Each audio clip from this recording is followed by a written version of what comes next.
Playa, mujeres fumando. Mira, tírame blunt y esos nalgas de mentira.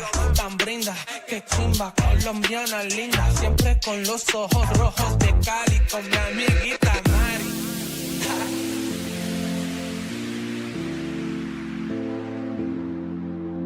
My head's in the clouds, can you bring me back down? Boy, I need it. My head's in the clouds, can you bring me back down? Boy, I need it. Need it. Need it. Need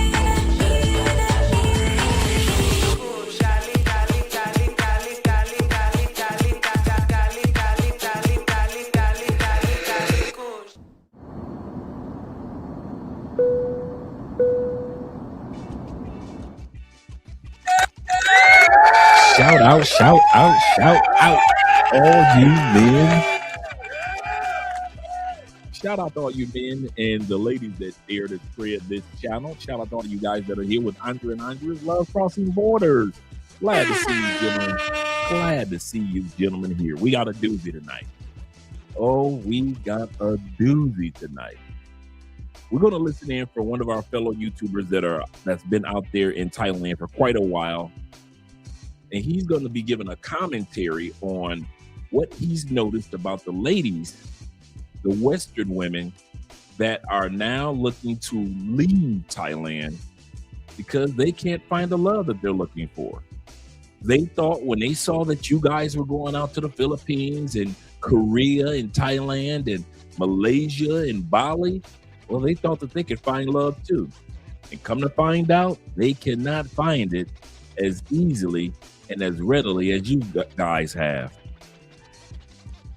Now they've done mocking you and being upset with you for traveling to Thailand.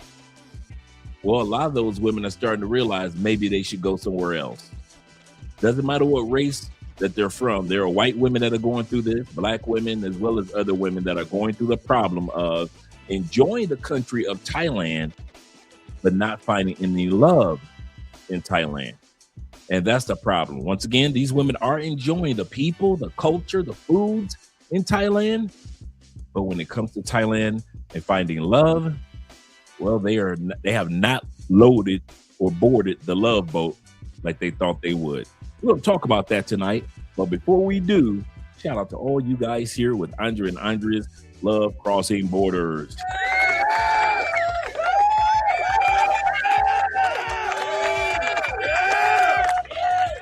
Glad to see you guys here. Really am. Really glad to see you guys here. Appreciate you all here. Let me scroll down. I need to adjust my my lens. It's got me sitting kind of low. I'll do that later. But shout out to my brother David Dice, numero uno, with the super chat. Appreciate you. He said like straight up, these sisters do not get tired of mentioning us brothers. They are 360 days in the year, and these sisters stay talking about us. Shaking my head. Absolutely correct. Absolutely correct. Thank you guys for supporting by way of PayPal, Cash App, and if you want to get the whole thing over to us and not give YouTube 40% of your hard-earned money, just hit us on the Cash App or the PayPal this evening. Bless the channel. At the same time, we're going to also read the comments anyway. So make sure you support us by way of PayPal and Cash App as well as Super Chats. We appreciate you guys. We appreciate you. Now let me go back up to numero uno, who's been here for a minute, Mr. Flicky Sticky himself. Shout out to you, brother. Glad to see that you're here. Glad to see that you're here. He say, this is going to be a good one. This is going to be a doozy, that is. This is going to be a doozy. And this is absolutely correct. And numero dos is my brother Simple Logic in the building. Greetings from Virginia. The VA boys. They're at it again. Greetings from you as well, brothers. And my man AMD is in the building.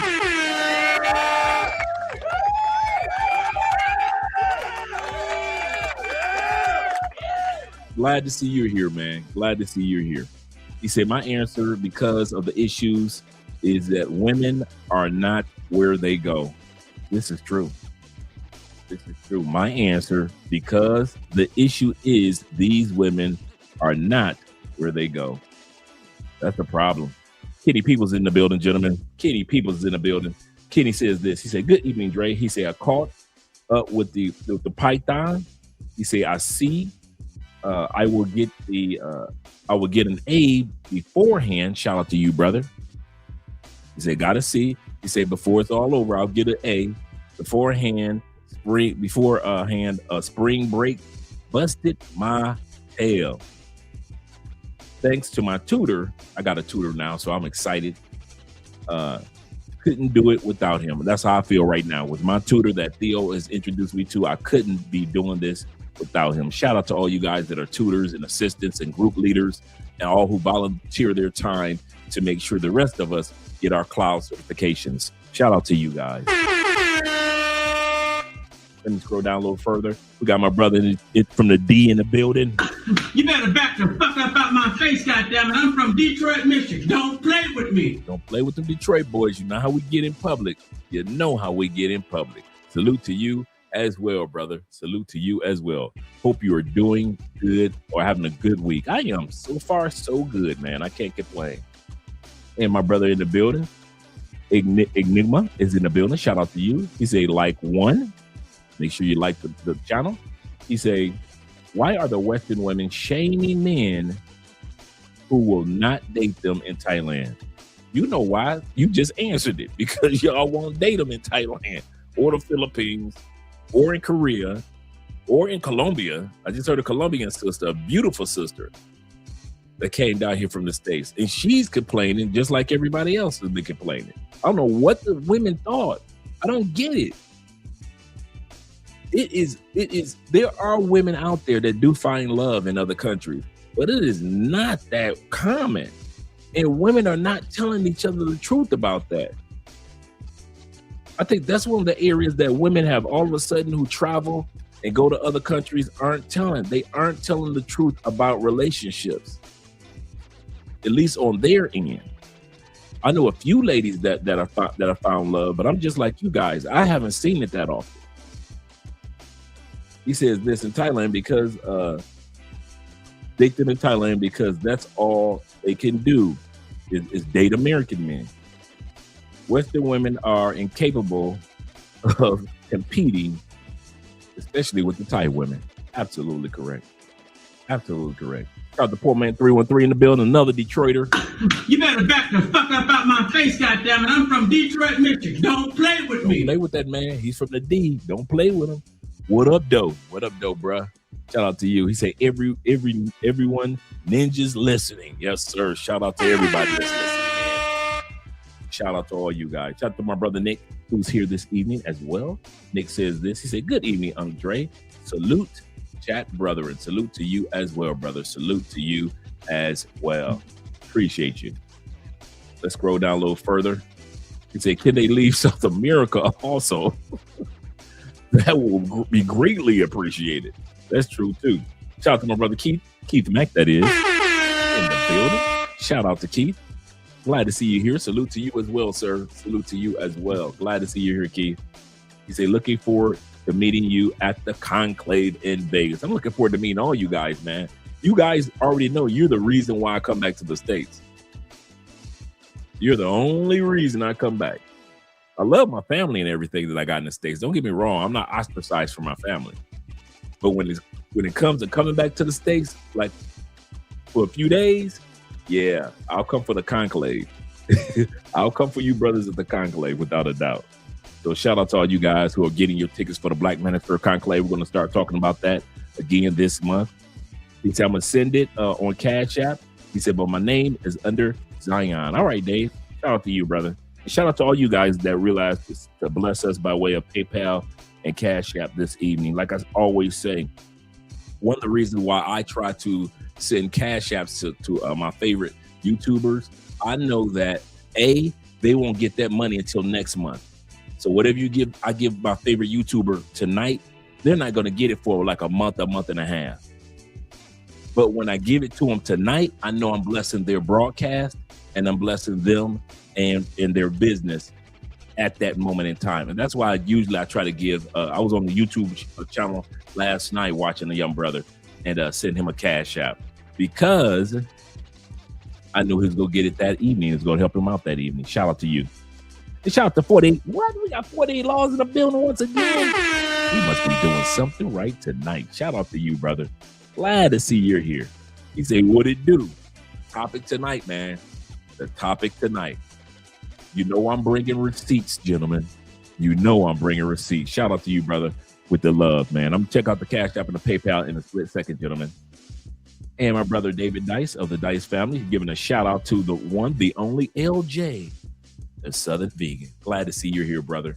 Glad to see you here. And we got Chris Jeezy. What are we doing good? We got Chris tonight. Yes, sir. We're doing something good.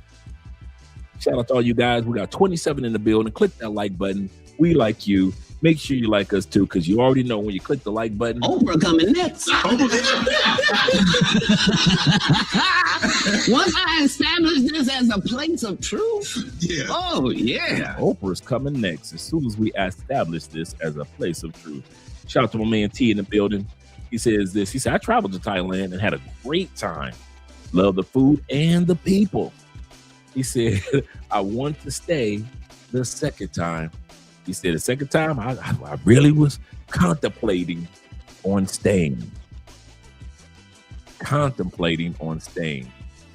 Now, when it comes to the passport sisters, I have to admit, there's nothing wrong with, being cool with them. Put them in the friend zone. I kid you not, me personally, they be in the friend zone with me. They make great friends, buddies. Hey, girl, give it the old church hug. But as far as dating, I didn't fly 8,000, 7,000 miles to date somebody I could have dated 7 miles away. I'll say that again. All you dudes that's going to other countries, you sleeping with American women. Why? I'm not hating on you. I'm just trying to figure out why. One guy told me because he'll take any coochie. And he meant it, and I understood. I said, why would you sleep with American women in foreign countries? And he was serious. He said, man, I'll sleep with anything, with anybody in any country that I want. I said, you know what? I agree with that. Sleep with whoever you want. You're a grown man with grown man money.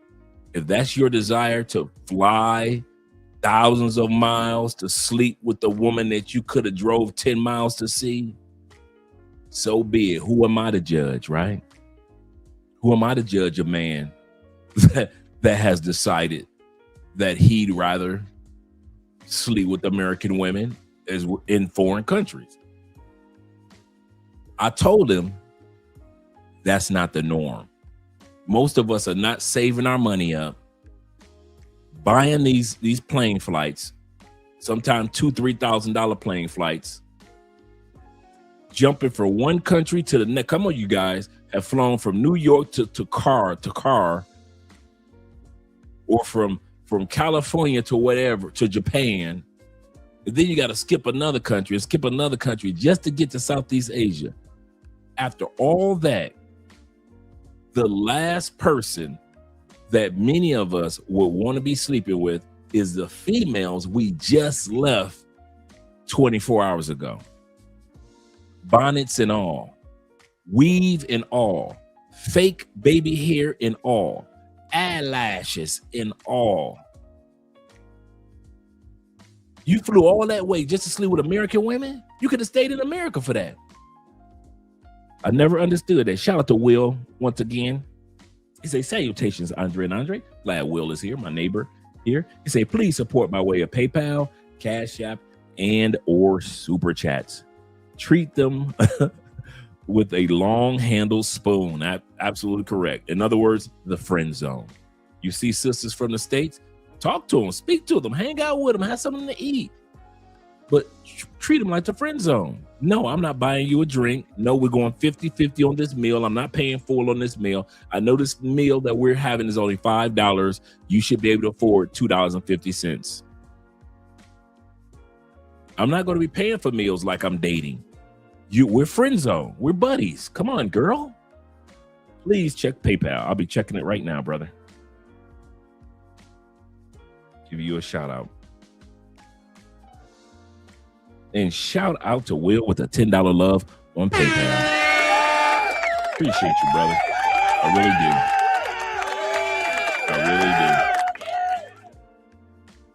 do. Appreciate you, brothers, over on PayPal as well. And Cash App as well. Let me scroll down. Okay. Shout out to T-Mac. Let me scroll down. In the building. Shout out to T-Mac in the building. Glad to see you here. T-Mac says this, I will be returning back to Colombia next week. Countdown. He said, I still have some time. I still have time to slow down when I leave the country. Yes, sir. Shout out to my brother in the building once again. W, what's up? Yes, sir. YouTubing is a habit is in the building. Glad to see you here, as well as my brother T-Mac. And Dark Data, like that, man. That's good, man. Shout out to Dark Data back in the building. He said, I'll judge him. Dark Data say, don't worry about it, Dre. You ain't got to judge him. I will. I'll talk about him. I'll look at him crazy like he done lost his mind.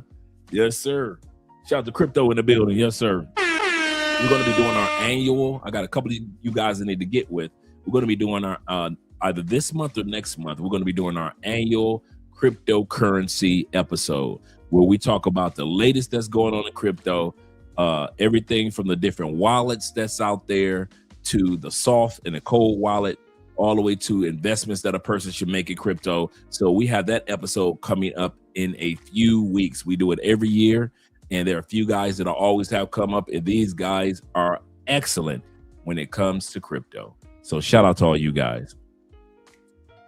My man IC says this.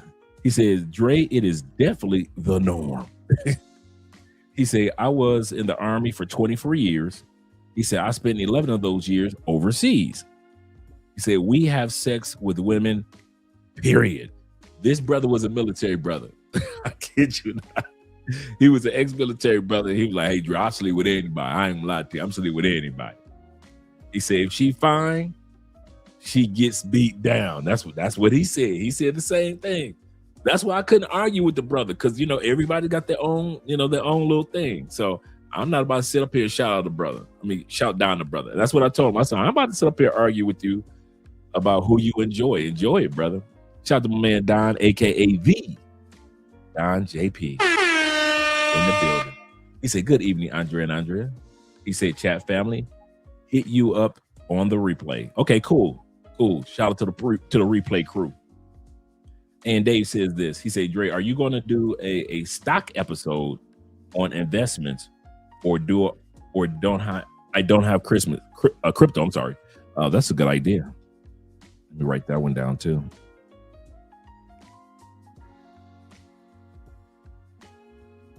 You know what? That is a good idea.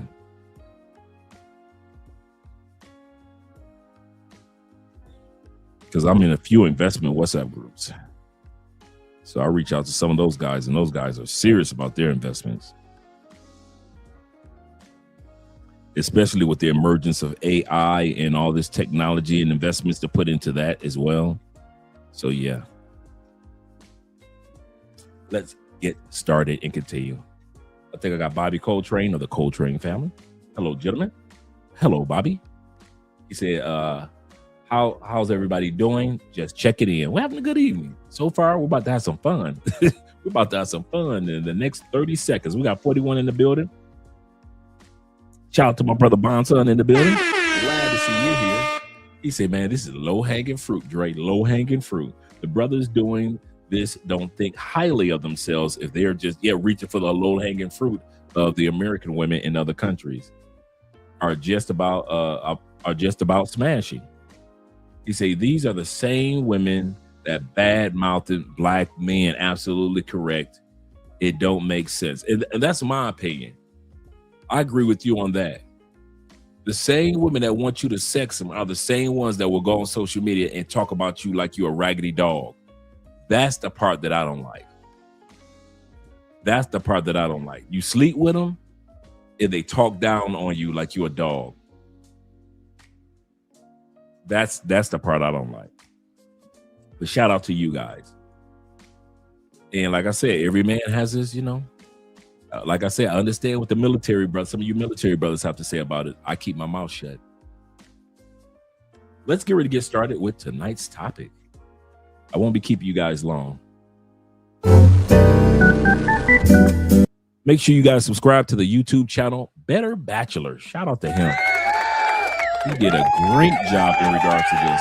He's going to be doing most of the talking this evening.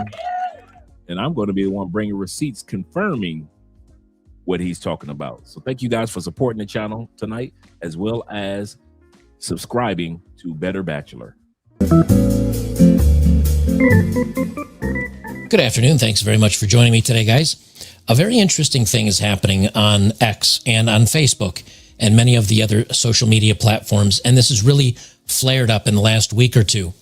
Women are going viral for complaining about not being able to find and date any men when they're abroad. Women are going overseas now for work, whether it means to Southeast Asia. In this case, a couple posts from Ho Chi Minh City in Vietnam, the Philippines, Thailand, Singapore.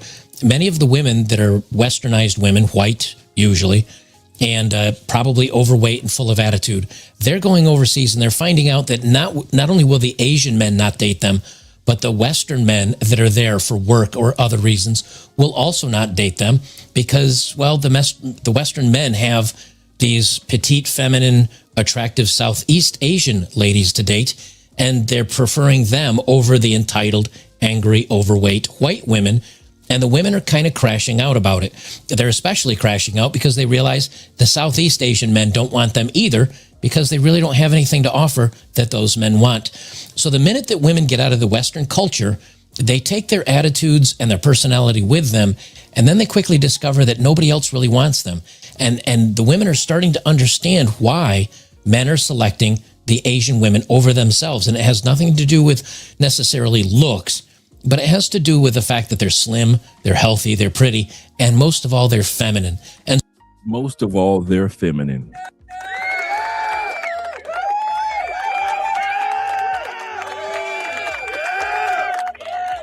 Most of all, they're feminine. My brother Bond said, he said, Andre, he said, let me move on myself over here. He said, a few times I have tried to send you a super chat, but it's failed. Do I have to subscribe to send to you? No. Yeah, you have to subscribe. You do. You have to subscribe to the channel to send a super chat. That's true. I've and the reason why I found out that a couple of days ago, I went to send a brother a super chat on a new channel, and I hadn't subscribed to it, and YouTube said, "Hey, you're not even subscribed to this person's channel," and I was like, "Oh, okay." So yeah, that's true. You say, "Salute, yes sir." Shout out to Fraction Jackson in the building. Salute, chat. Shout out to Joker as well. Yes, sir. We're about to have some fun. Like the man's just said, now from his perspective, is mainly the white women, the overweight white women that's going to Thailand that's having issues. But we know that it's women from all different walks of life coming from the West that are having problems, that are having issues. So that's that's the situation with them.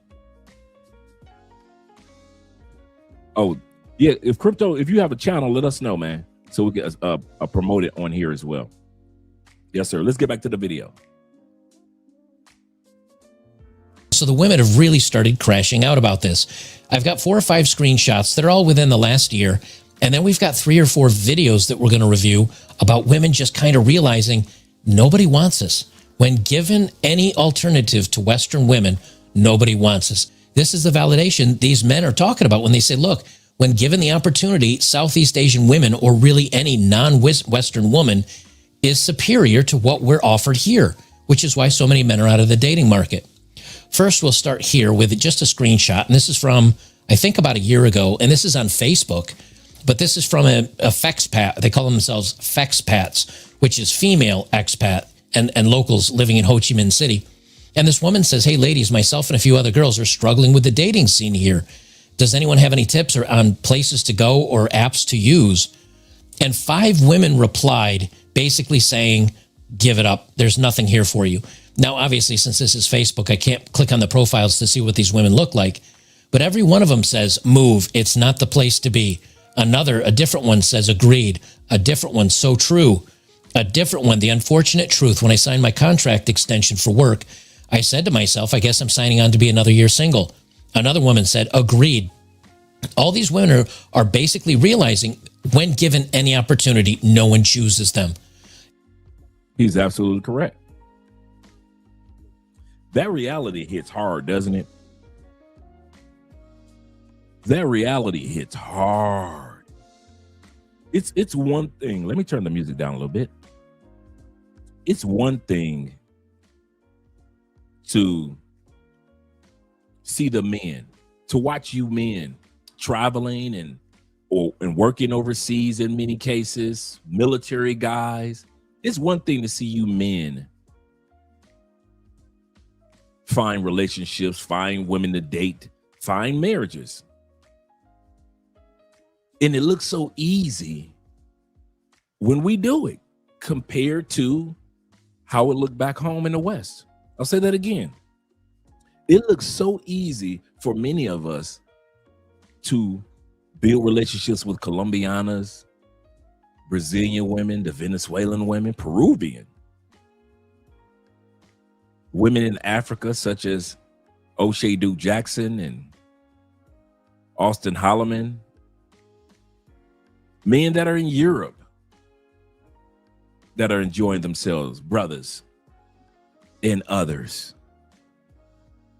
Then you go to Asia and you guys make it look like it's just so easy. You make it look like getting off the plane, that's what it's supposed to be.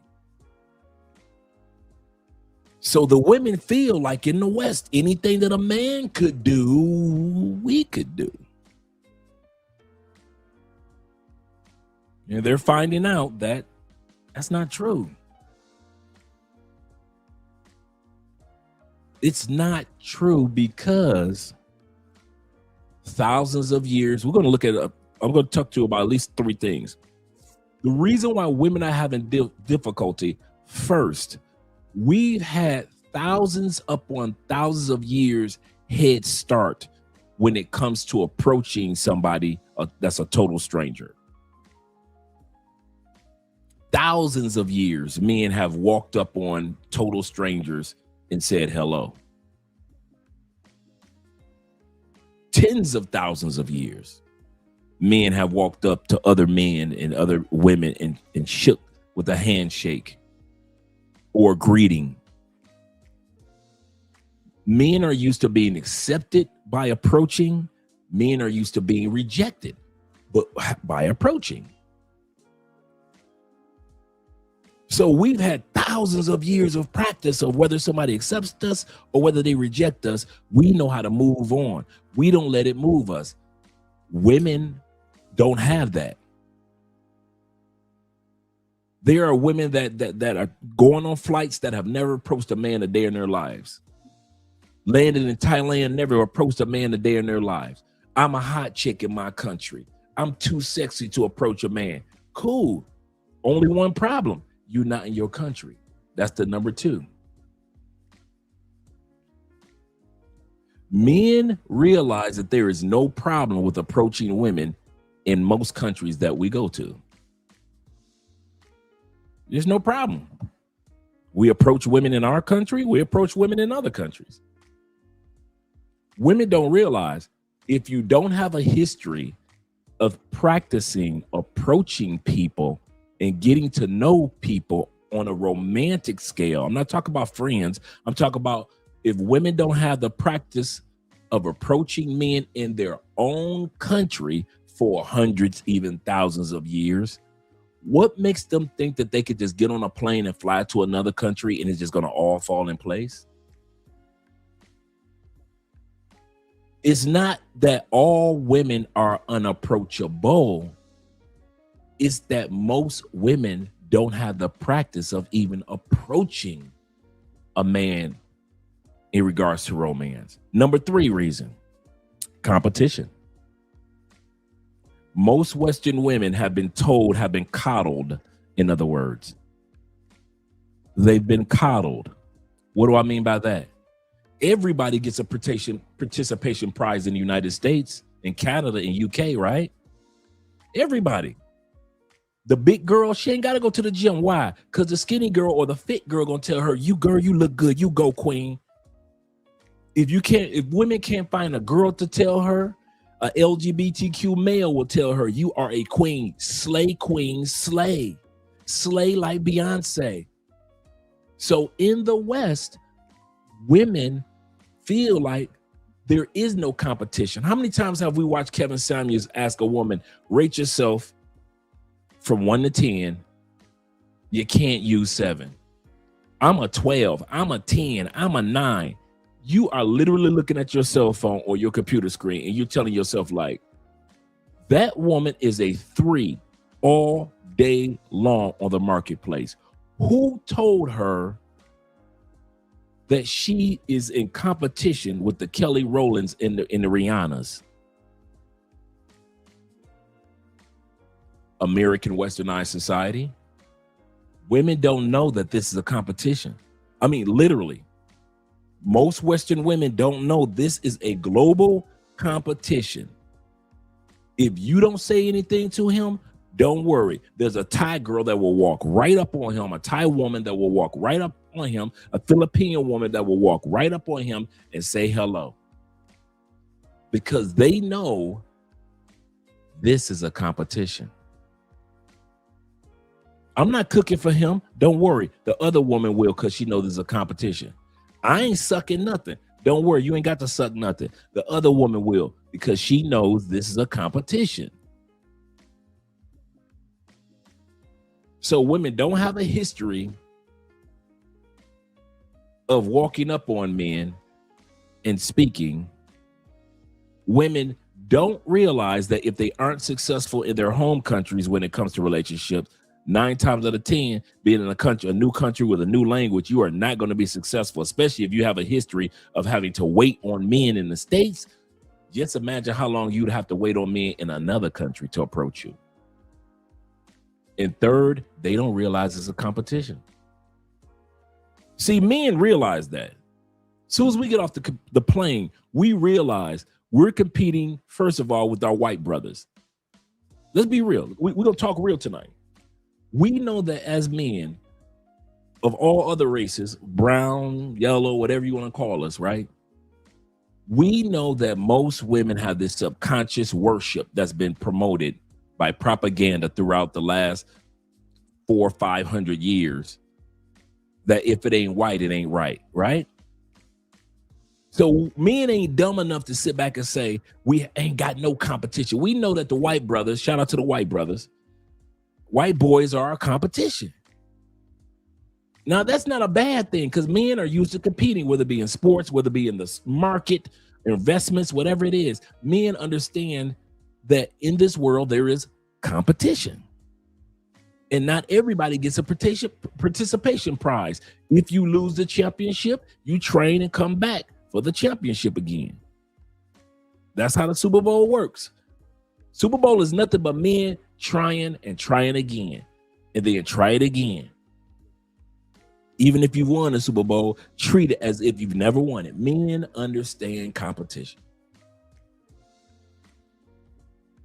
And we embrace it. We recognize what it is. So the rest of us know that we have to have the physique or the mindset or the charm or the economics or whatever it may be to compete or overcome the propaganda of that white is right. Right? Asian women love white men because they can use them as an ATM. Sorry, white brothers, but that's how they see y'all. Latin women look at white men as an ATM. Ain't my fault, white dude. I ain't make the rules. Women on the continent of Africa, they look at you white dudes as, look at what I got. He's the white knight. You didn't ask to be that, but that's how they look at you. You put out the propaganda, white dudes, for the last 700-800 years. Work with it. You made the bed, you lie in it. But the rest of us aren't sitting back like, oh man, I ain't going to Thailand. The white they looking for white dudes. I ain't going to the Philippines, man. They looking for white women. I ain't going.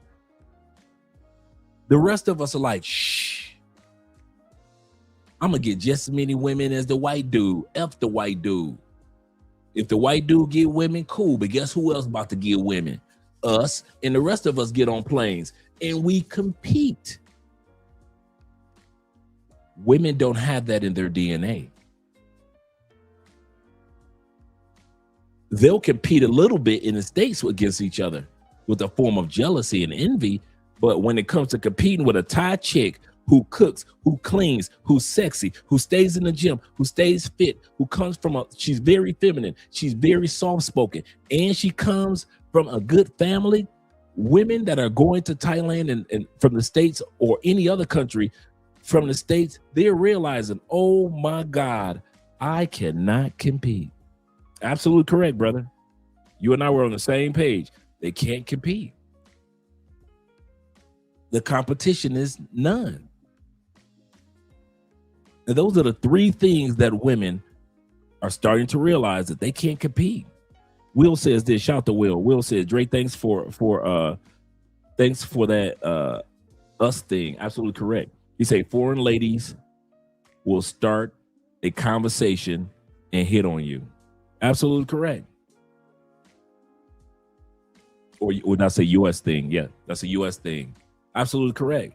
I see it all the times on the clips when you guys are walking down the street in one country or another country and a beautiful woman approaches you or she makes herself available to be approached. Even here in Colombia, she might not approach you, but she gonna give you that look like, come on over here, player. And if she does, so be it. Women in other countries know this is a competition. If you don't, another woman will.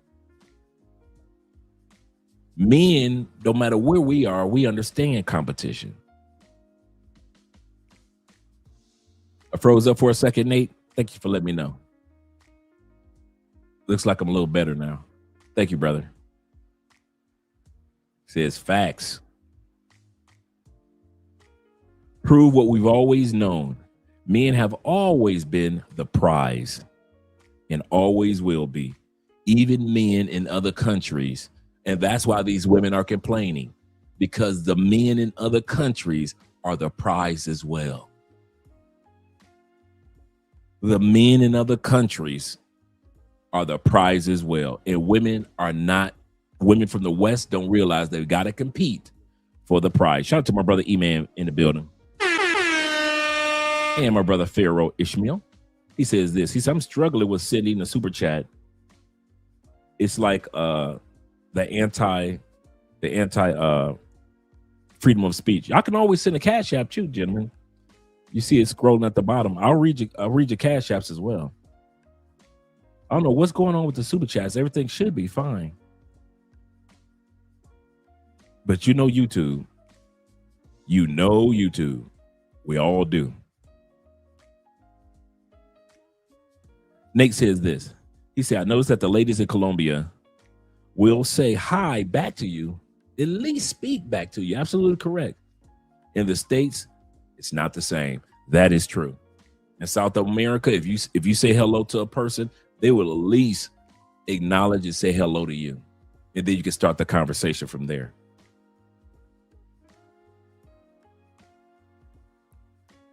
I was just looking at a video that I'm going to be showing tomorrow. We're going to have fun tomorrow. That I was editing for tomorrow. And a guy was telling his story, how he met his girlfriend in the Philippines. No, it was in, that episode is not the Philippines. Tomorrow's episode is about the Lasians, Latin and Asian women. So we're going to have some fun. And he was talking about, I forget what country it was in, Peru. I believe it was Peru. And he was telling his story, how he met his Peruvian girlfriend. No, it was an Asian girlfriend, and it was in the Philippines. And she was telling, and that might be, it's a nice video, come to think of it. It's a nice video. You're going to see this toward the end. And he's telling his story of how he walked into the gym. And then a few minutes later, he saw her walk into the gym. He said he didn't want to be creepy and approach her while she was working out. So as a man, we know how to be strategic when it comes to approaching a woman. He approached her and said, could you do me a favor? Could you take a picture of after they got done working out and they were walking out the door? He said, could you do me a favor? Could you take a picture of him for me? And that's all he wanted. He cared nothing about the picture. He just wanted to find a gateway to start a conversation. That's how men do. That's what my point is. That's how men do. We understand there's a competition out there. So we're strategic when it comes to the gateways that we use to start relationships. I know one guy, he's met his wife here in Cali, Colombia. They've been together for 5 years. And you know what he did? He walked up to her and asked her, would you happen to know where the bus stop is? While they were at the bus stop. Yeah, he walked up on her at the bus stop and asked her, did she know where the bus stop is? He didn't care nothing about that bus stop. And they've been together for 5 years. Shout out to Cortez in the building. Dude, he said, Andre, in America, women literally get mad if you speak to them. There's literally Keisha's on TikTok, absolutely correct, saying that they can't stand when black men say good morning. I've seen a couple of those videos. And many of us don't even worry about it anymore. Many of us don't even waste our time with it anymore. Because we're like, enough is enough. Enough is enough. Let's continue on with the video. This is another thread where a woman says, a lot of people have been posting about the dating scene here. Have any of you actually considered leaving Vietnam because of the dating scene? Men tend to gravitate towards Vietnamese as they are stunning. Now, this is a woman that's talking. And even a woman is saying these Vietnamese women are beautiful. And so I can't blame the men for gravitating towards them. And she says, I do not have low self-esteem and I do have hobbies. But at this point, I'm just wondering if there's any hope in dating here. A woman responds to her. She says, yes, I've actually been telling everyone around me it'll be the main reason I leave Vietnam. She said, I've lived in Vietnam for 6 years and I finally decided to leave for the sake of my dating life. As much as I love it here, I just realized I'm never going to find my partner and my self-esteem is crushed. So I've been living abroad for the past year and I've been living in Asia for months and I've been living in Thailand probably for about a month and a half. Why are you women coming here and looking for a man? I will never. Now, this is a woman correcting women about coming to Asia looking for a man. Understand, especially in places like Pattaya, Thailand, in places like Phuket, Thailand. These places that are known for SMEX tourism, especially Pattaya, but really a lot of places in Asia that are unfortunately known for that. And you bring yourself out here and start looking for a man. I don't understand it. I don't quite understand it. When I got here, because I knew the history and the background, I was expecting to meet women like me that were like, hear me roar, death to the patriarchy, we don't care, like F misogyny. I was expecting to meet those types of women who make men and dating a back burner discussion. Like, if I get around to it, I do, but really my sole focus is this abundant life that I'm creating for myself. That's what I was expecting to see. But instead, I am met with lots of foreign women who are looking for men, like they're looking for their same demographic of men way out here in Thailand, in Pattaya, where they are known to be selling,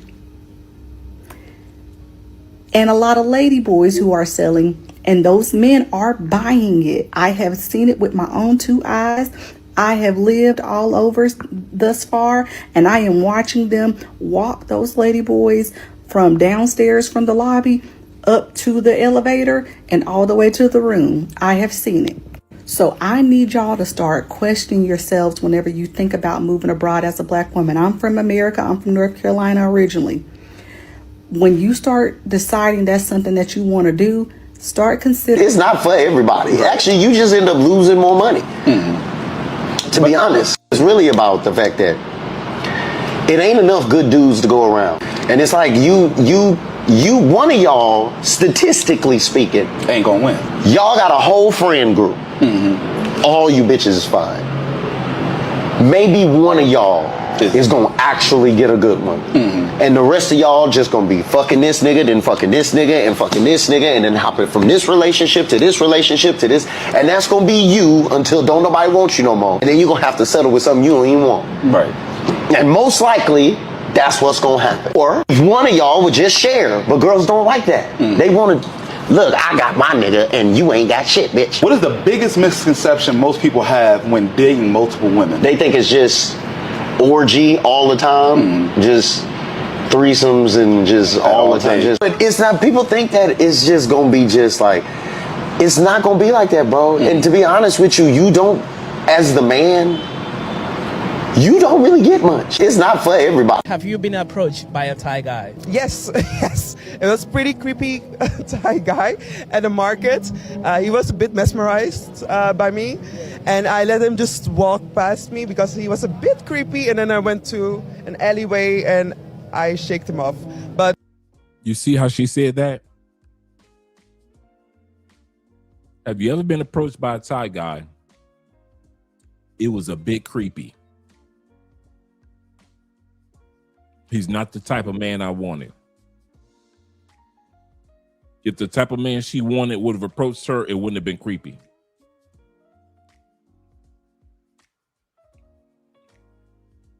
If the type of man that this sister from the Netherlands, born and raised in the Netherlands, had gotten approached by a white man that reminds her of the Netherlands, none of that creepiness would have been spoken of. But since she 5'8", 5'9", hands bigger than mine, breasts looking like they got maybe 3 good years left, she want to talk down about the Thai man that was giving her a chance that nobody else was. yes, I was approached by a Thai guy. What would you say like the dating culture has been so far based on your experiences? Just be open, and honestly, we are different. Also, if you look at beauty standards and stuff, I have met some Thai people who were like in love with my complexion, my shape, and they were just hyping me like, oh my God, you're so hot. And I was like, oh, okay, thank you.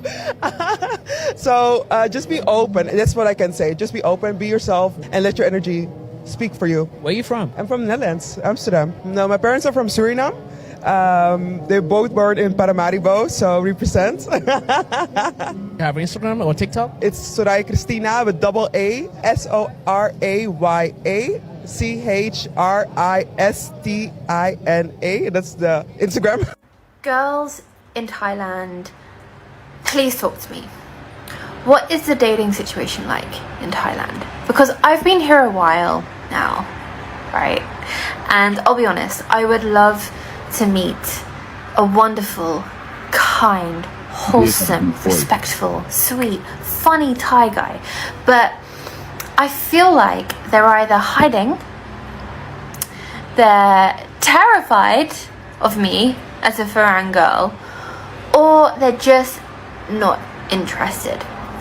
And she says, my self-esteem and the way I view my date worthiness has also taken a massive hit, which I'm working with my therapist. So basically, she realizes the men at every opportunity are choosing Asian women because of their size and them being petite and sweet and kind, and nobody just wants the Western women. This woman says she needs to go to therapy because the men aren't approaching her. She says she needs to go to therapy. I feel the same way, IMF. Oh.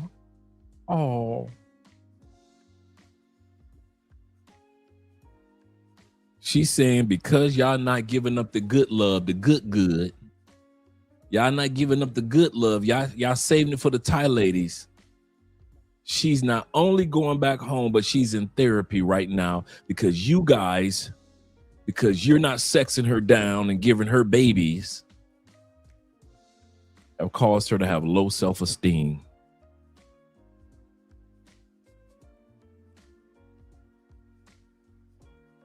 We've been saying this for the longest on this channel.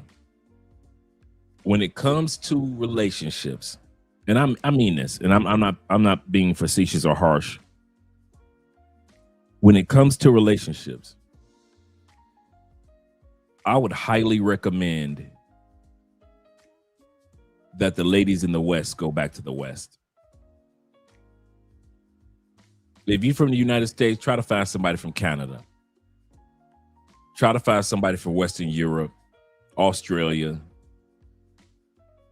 the UK.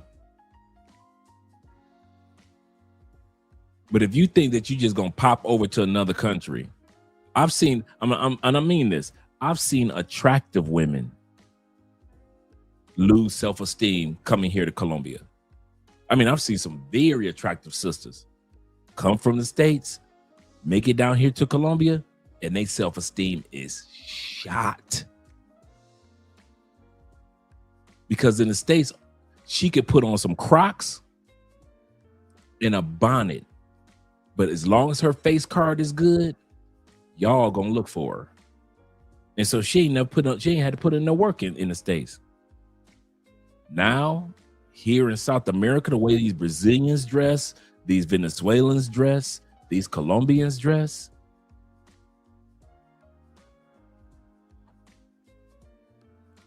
what allowed a woman to get away with in the States with the baby hairs and all that. Okay, let me ask you this. How many times y'all done seen a Brazilian with them baby hairs? I'm not talking about the ones that's cosplaying American women. I'm not talking about the ones that's pretending like they're American. I'm not talking about that. I'm talking about a regular, everyday Afro-Brazilian woman. Does she put in baby hairs?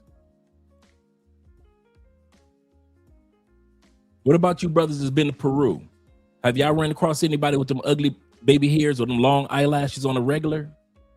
Yeah, a couple that's trying to imitate American women, but other than that, it's not here in Colombia. I don't be seeing those eyelashes in the grocery store everywhere. I don't see no bonnets, even though I know that certain areas of Colombia in the black community, they rock the bonnets and the weaves. But for the most part, I've been here long enough, and T-Mac and Will, and none of us are seeing those ugly baby hairs in South America. Until we see a woman from the States getting off the plane. In other words, what may have worked for her in the States does not translate very well in other countries. And then and then when dudes do get the coochie, what do they get it for? Why do the African brothers hit the sisters up?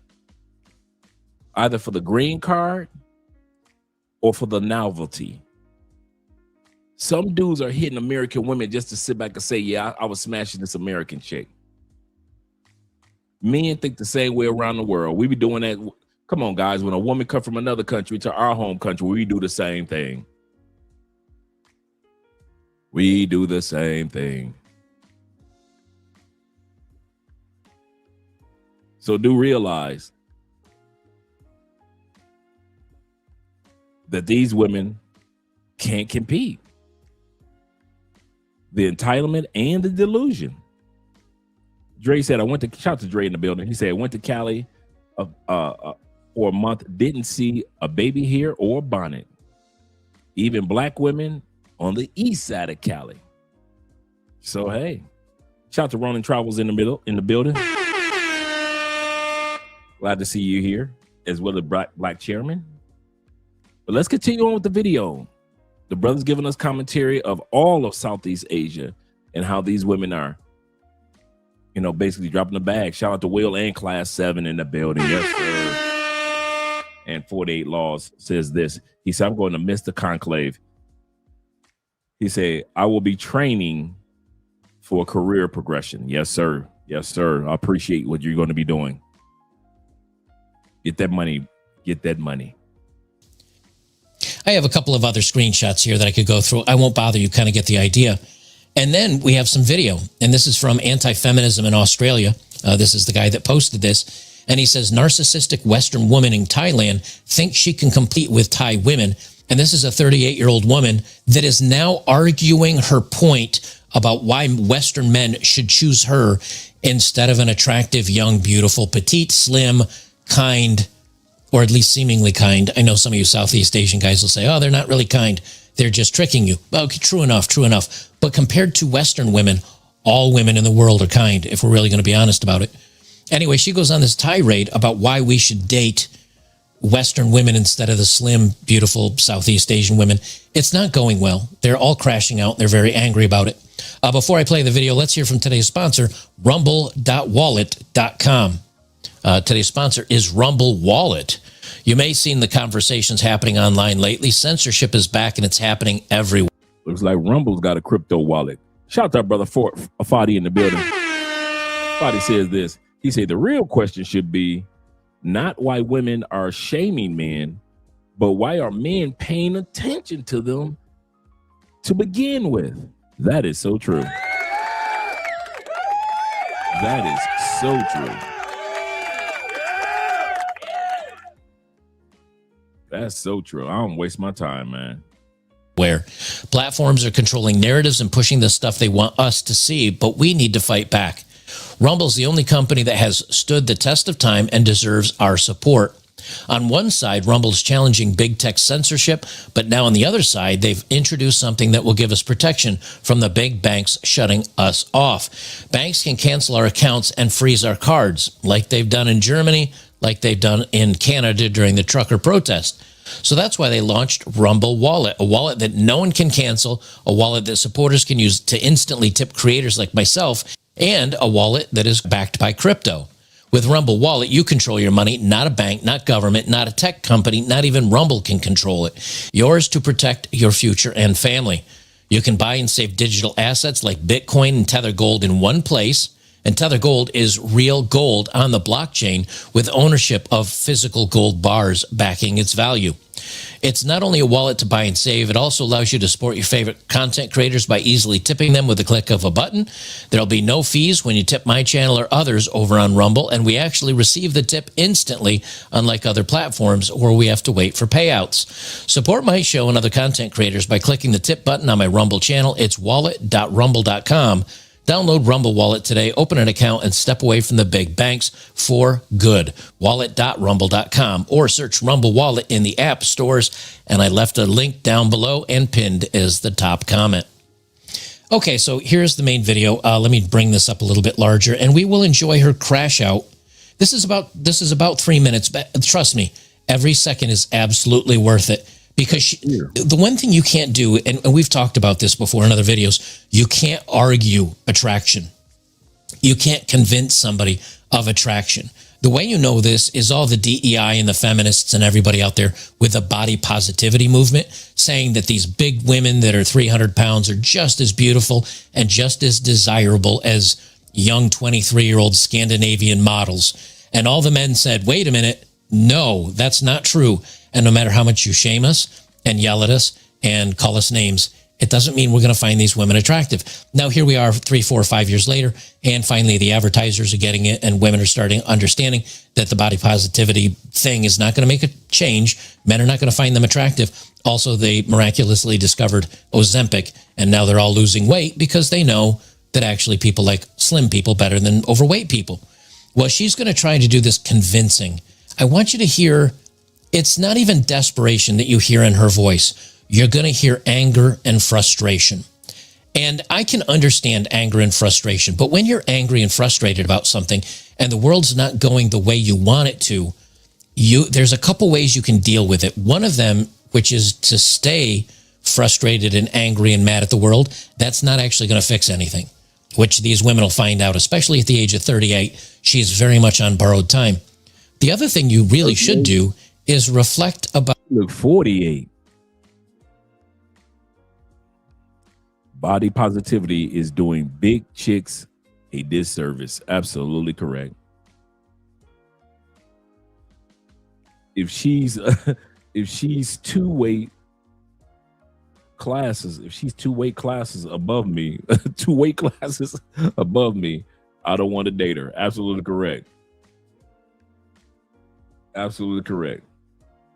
Don't you ever play into making it digital. Not the same. Good point, Ronin Travelers. Good point.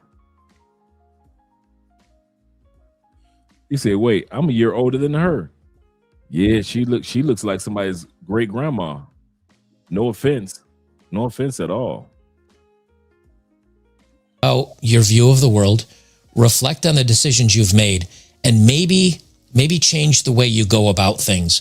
But none of these women can do that because that would take accountability, and women don't have that. Can I compete with Thai women when it comes to dating and relationship? Absolutely, yes. So in this episode, I'll tell you about the struggles we have Western women dating in Thailand, and also compare. So who would you rather be with? A Thai woman or a Western woman like me? All right, I know there's a lot of white noise in the background. I apologize for that. Thai woman is easier. That's for sure. You know, she's not going to challenge you back. She's not going to be more successful than you are. She's certainly not going to have more money than you. So for sure, with Western women, you have that challenge. You need to up the game because we're going behind you.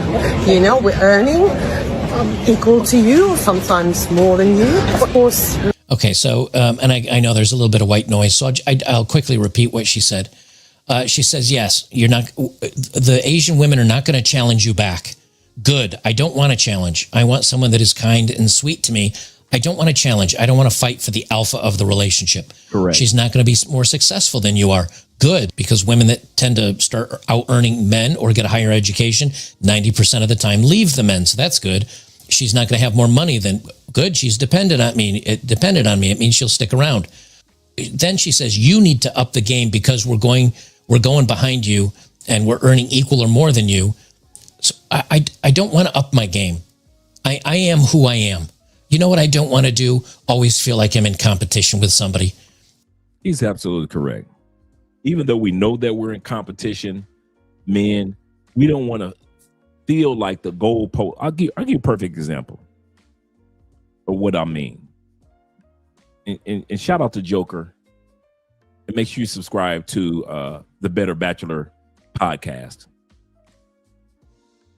Men know this is a competition. The only time men ever get mad at competition is if you move the goalposts. If you lose the 18 rounds of golf, 18 holes of golf, and you want to go another 6 holes so you can win. That's the only thing, men, that upset us. We have no problem. We understand there's competition out there for ladies, no matter where you go, in the world for the type of ladies that we want. The problem in the West, they keep moving the goalposts. You wanted 6 figures? Okay, men got there. Okay, now you want 6-pack. Okay, men got back to the gym. Oh, now you want to be 6 feet. Well, many men can't do nothing about that. They keep moving the goalposts. That's what the problem is. That's where men don't want to feel like I'm in competition anymore. It's not that men don't want to compete. Men are tired of trying to hit a moving target. You're tired of that. And the funny part is, as you get older and older, you start to realize, man, is even aiming for this target even worth it? Is the juice worth the squeeze? So to tell men you need to do better, no, men just need to be themselves. And the number one thing I tell all guys, just be yourself. Just be you. The you who you are is normally accepted in other countries, when in the West, it's always moving. 1 minute they like the light-skinned brother. 5 years later, they liking the dark-skinned brother. Then all of a sudden they like the butterscotch brother. Then they go back to the light-skinned brother. That the target is always moving. They said they want a dude that's fit. Then all of a sudden they say, I want a skinny dude. Then they all of a sudden they back to the fit dude. The target is always moving. Men have no problem with competition. It's just we don't like if somebody keeps changing the rules on the Monopoly game, the Monopoly board. And so we say, you know what? You play games by yourself. David said this. Shout out to Dave. He said, here we go again. Western women talking tough about the ladies overseas, knowing they will never say it to their faces. Absolutely correct. And Cortez says this. He said they move the goalpost because they hate men. The same men that they say they want, they really don't even like. Absolutely correct. If men move the goalposts, like people would call us LGBTQ. Absolutely correct. That's a great point. If we were wishy-washy, if men were wishy-washy, they can consider, what's wrong with you? What, you gay? That's what they would say. If we were wishy-washy. So instead of being wishy-washy, men have gotten their passports and have moved on. Shout out to Ellis. He said, you ain't never lied. You ain't never lied. Andrew said, he said, being myself worked in Colombia. Just being yourself. Sometimes it's worked too well. and 313 Nate says this. He said, be a man. She don't want you. Be a Pookie and a Ray Ray. She wants you, baby. Yes, sir. Yes, sir. She wants to have your babies as a Pookie and a Ray Ray. Oh, we got an episode for that coming up. He said, yeah, middle school was light skin, high school was dark skin. You know, just moving this goalpost. Shout out to Ben Dixon in the building. And it's just uncalled for. Let's continue on with the video. I don't want to feel like I have to improve. I just want somebody that appreciates me and we get along. So no, the whole competition thing and you need to up your game. No, my game is what it is. You're 38. You challenging men and telling them they need to up their game when you're 38, that's not going to work. You're on borrowed time as it is. This is the attitude and the arrogance and the cockiness that men don't like. Women like that in a man. They don't understand. Men do not like that in a woman. They just do not get it. Sometimes more than you. Of course, me being 38, by the way, I'm single. Just saying, if you're interested, send me your applications. I will review your persona. And she laughs about that. I'm 38. I'm very single. Send in your applications and I will review them. No, we don't need to. If you're, especially in Southeast Asia, but even here in the United States or in Europe or the UK or anywhere else, we're not doing that. You don't get to pick and choose through men that are, she acts like there's a line of men waiting for her. She's single and she's 38. Western guys have a huge pool of candidates, a huge pool of women who are after them or their money, one of them. And of course, they have a selection. So, and what I'll find as well, guys know that dating This is a weird mindset I don't understand. She admits that Western men in these countries in Southeast Asia have all the options. They have women falling over themselves. If you're an expat over there and you make $50,000 a year from your country in retirement or whatever else, that's like $5 million. That's way more money than they earn. For example, here in the United States, if you make $3,000 or $4,000 a month, that's barely above minimum wage. However, in the Philippines, if you make $900 a month, you're living very, very comfortably. So a man that's making $50,000, $60,000, $70,000, he's looked at like he's filthy rich. Before he goes any further, shout out to brother Will. Will says this.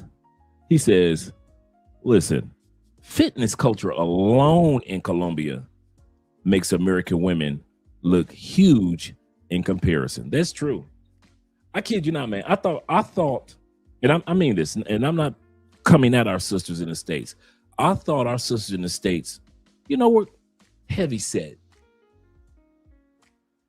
When I was living in the States, we call them thick. We call them heavy set. Little, just a little bit of fupa, if you will. Since I've left the States, I acknowledge the truth. They're fat. They're fat-a-tat-tat, not pH fat, not baby fat, fat. The women in my home country are fat. It is what it is. If you're going to be on the plantation of the United States, you're going to be dealing with a country where the majority, not all, but a majority of women are under the umbrella of fat. No, she is not thick. She fat. She just got a waist trainer on, and her fat. She. This is the funny part. We think if she puts on weight and she got little ankles, she thick. She's only fat if her ankles are fat. That's how y'all judge fat. If her wrists and her ankles are fat, then she fat. But if she got little wrists and a little waist and little ankles, that ain't fat. She curvy. She thick. She's fat, brothers. Let that same chick, that's the funny part. That's why I say women need to go ahead and go back to the States. Because the same women that you guys call thick, she's thick. In the States, when you see that same body shape in Colombia, why do y'all call those women fat when they get off the plane? She the same shape. She gets off the plane because she's coming down here for surgery or for dental work, or she's coming down here in Cartagena to party with you guys, right? Even though you don't want to be bothered with her. How come she fat now? How come you finally realizing, like I did, that ain't thick? She fat. Because we start to realize comparing our women to the women back in the States. I mean, our women in the States compared to the women in other countries, that's not thick, that's fat, bruh. And we have to, even with us men, we have no problem with when people sit back and say, well, you need to lose weight too. Men have no problem saying, yeah, yeah, I'm in the gym now, I'm trying to throw it off. Men have no problem with that. You can't shame a man when it comes to his weight for the most part. You can sit back and say, you big mom, you can say that. And most of us men like, yeah, I got a little something to work on. But women, we got to come with all these codes. She thick. She curvy. She working with a little shum. We got to come with all these codes to make them feel good. But in the grand scheme of things on a global basis, that same chick that you call thick in the States and that you drooling all over in the States Put her on a plane, send her to Brazil, and you will see she's fat. Standing next to Venezuelans, she's fat. Some parts of Africa, you can't even send her to Ethiopia, and them thick. But compared to the women in Ethiopia, our women, statistics show 70% of our women across the board, across the races and ethnic groups, are fat. Stop calling women in the States thick. I understand you plantation bros, you ain't never been nowhere else. You only saw foreign women on television. You read about them in books. I got you, brothers. I'm not coming at you because you don't know no better. You cannot take your woman that you calling thick to DR and think she looking thick. She is fat in DR. You cannot take your American woman that you calling, man, look what I got. You look like Will Smith. Look at what I got. You cannot take that. And I'll say it again. You cannot take that to Peru. She fat in Peru. Argentina. Certain countries of Africa. Most of Europe. All of Asia. Your woman that you gonna be cuddled up with tonight because it's tax season is fat, bruh. And I'm not coming at her, but I'm letting you guys know the truth. Stop lying to these women. Tell them that they thick, that they curvy. Ooh, girl, I work with a BBW. We got to come up with all these different codes because if you know why? Because we trying to hit that coochie, so we would rather lie to her or tell a white lie just to get to that coochie. But if you take on a plane and take it to another country, put on a plane and take it to another country, go on, take her to Cuba. You think I'm playing? You think I'm kidding? Go on, take her to Guyana. Go ahead, take your woman to Morocco. Since I know some of those countries got a little small pockets where they embrace big girls, but even they acknowledge these women are fat, and we like them like that. At least they acknowledge that they fat and they want them like that. American men get fat women and deal with fat women, and you try to hide, you try to lie about her being fat. Parts of Africa will tell you, I want her fat. I'm not gonna lie and say she curvy. I'm not gonna lie and say that she thick. I'm not gonna lie and say she chunky. There are countries and continents in Africa that will tell you, I want my woman fat. Yes, I like fat girls. And I will not lie. Those other brothers can deny. But American men, you like fat chicks too. You just too scared to call them what they are. Fat. And this is not a fat shaming moment. It is what it is. If you like fat plantation bros, most of y'all got fat women. If I were to say everybody get on a cruise ship, free cruise tonight, bring your woman with you. Most of y'all gonna get on that cruise with a fat girl. White, black, Latin. Most of y'all gonna get on that cruise with a fat. She ain't fat, she thick. No, she's fat. She's a fat girl. She's a fat girl. Brother, your woman, and she's fat. Man, my woman, you ain't seen my woman, bro. I don't care if she got the face card of all face cards. She fat. Any other country where men like fat girls, do not call them different names and try to hide it. In other words, once again, in the West, we give participation trophies. We try to make everybody feel good. The slim goodie, the fitness chick, the chick that was just naturally born, curves just fell in right place, and even the fat chick. We give everybody a participation trophy, and men do that too. In other countries, there is none. I think that's one of the reasons, one things I do like about being in this other part of the world. There are no participation trophies. You are fat. If you are a fat Colombiana, they're going to tell you are a fat Colombiana. There is no, let's water it down. If you're a fat chick in Asia, guess what? There is no watered down version of what they would call a fat chick in Asia other than fat. If she a fat Asian chick, she a fat Asian chick. And that's what they're going to call them. Even when you don't think that she's fat, the Asian dude going to say, why you with the fat chick? He ain't going to say, why you with the thick chick? Why you with that curvy chick? No Asian dude gonna say, why you with the big girl? Why you with the fat chick? That's what they're gonna ask you in Brazil. Why you with the fat chick? Why you with the fat Colombiana? Why you with her? All these Colombianas out here, why you with the fat chick?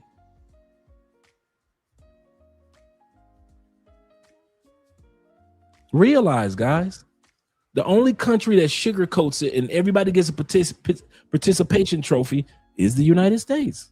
Everybody gets one. My brother Play in the building.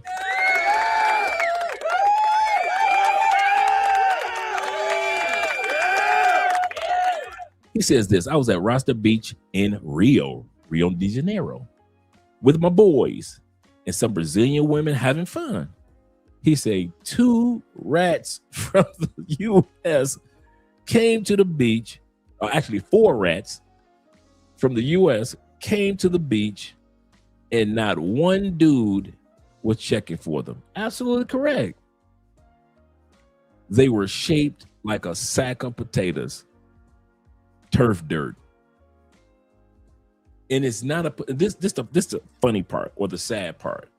Everything that he's saying and everything that I'm saying is not an attack on women. Because I know that y'all guys like to sit back and say, you know, men that travel, oh, y'all hate women. Nobody want to hear that mess. Because you never hear us use the term hate at all. You don't hear us saying dislike, despise. Anytime, and that's the problem with the West. Anytime you don't give somebody a participation trophy, everybody think you got to hate them because you didn't give them a participation trophy. Because you told somebody the truth and you asked somebody to tell you the truth, you a hater. You don't like women. You don't like black women. You don't like white women. You don't like Asian women. You don't like nobody. That's why you talk the way that you talk, because you hate. No. You don't have to hate somebody to speak facts. Many of us have ex-wives, ex-girlfriends, and we wish no ill will on them. But if we sit back and tell a story of some of the things that may have happened, she could tell some bad stories about us. Doesn't mean she hate us. Well, we can also tell some stories about her, but that doesn't mean we hate our ex. Sometimes we do, but most times she's the ex. She's gone. I haven't talked to her in years, type of thing. Men don't hate women. They're trying to sell that narrative on social media and other platforms. They're trying to sell it in the Tyler Perry movies. Men don't hate women. We are just done tolerating. We're done with giving participation trophies. And that's what frustrates women, that once you leave the United States, everybody doesn't get a participation trophy. Let's continue on, gentlemen. He goes to these other countries. And the other thing is that there's something about the American culture or Western culture that Southeast Asian women like. And they do think it'll give them an easier life. But how is that a bad thing? Don't all women try to date up and date a man that's going to give them an easier life? So why would it be a negative if Southeast Asian women want to do it too? That I don't see any difference in that. So even though she says, oh, these men have so many choices, yet you notice she didn't say the reason why you should choose her instead is it's because she doesn't have any reason. There's literally no reason. And the other thing you'll notice, for those of you just listening, is she's changed her outfits multiple times. It's on varying dates. She's done this video for multiple days talking about this topic. She's given it a lot of thought. This isn't just something that's coming off the top of her head. She's given deep thought into this, and she's still unable to come up with a reasonable, like a good reason why men should choose her instead of these other women. Western women is a lot more challenging, of course. Notice she goes back to the challenge again. She just did it again. Like, we do not want a challenge. I swear they just don't understand. This is another woman. And you can see, there's one trend here that you can see in a lot of these women. She's an aging woman. For some reason, there's no in between here in size, but so I'll do this. She's got the lines under her eyes. She's got grays starting in her hair. Her hairline is receding and her hair's thinning a little bit. She's probably well into her 40s. And she understands, all of them understand, if I'm going to do this, like, I'm going to have to move back to the West and find a sucker in the West, because the men that have other choices in the East, in Asia, they're never going to choose me. All of these women know it. But instead of changing and becoming a demure, quiet, submissive woman, they can't because of feminism. So instead, they just realize, I have to get away from areas where men have other choices, because otherwise I'm never going to be selected. As a Western woman living in Singapore, it's a very common fact that it's a very difficult market to date. And what happens is many Western women, in this case English women, will leave because they can't find a boyfriend and come back home to the motherland.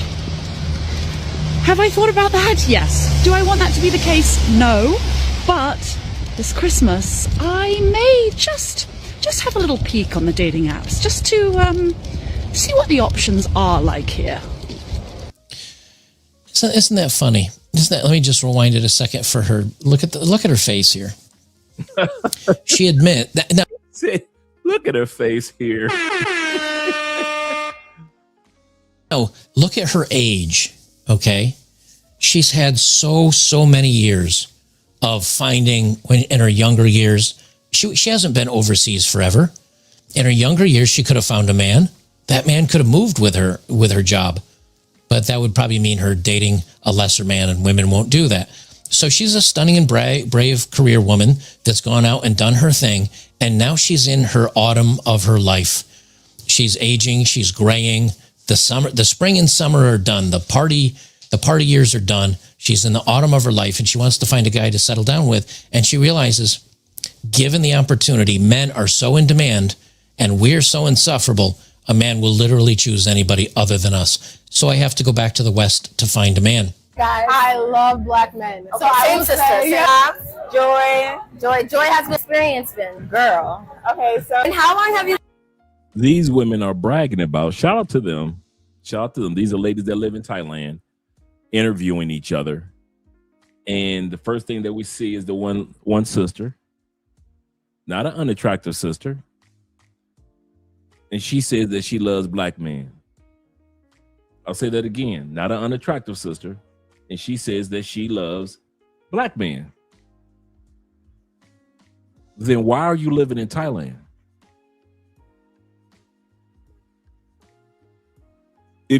Because they think that they can follow black men who come from the continent of Africa, who come from the continent of North America and parts of Europe. They think that, oh, well, this is one of the countries where black men congregate, then I could find me a black man there. No, ladies, it doesn't work like that. It doesn't work like that. And these women are becoming more and more disappointed, and they're thinking that you aren't dating them because you don't like them. I'll say this again.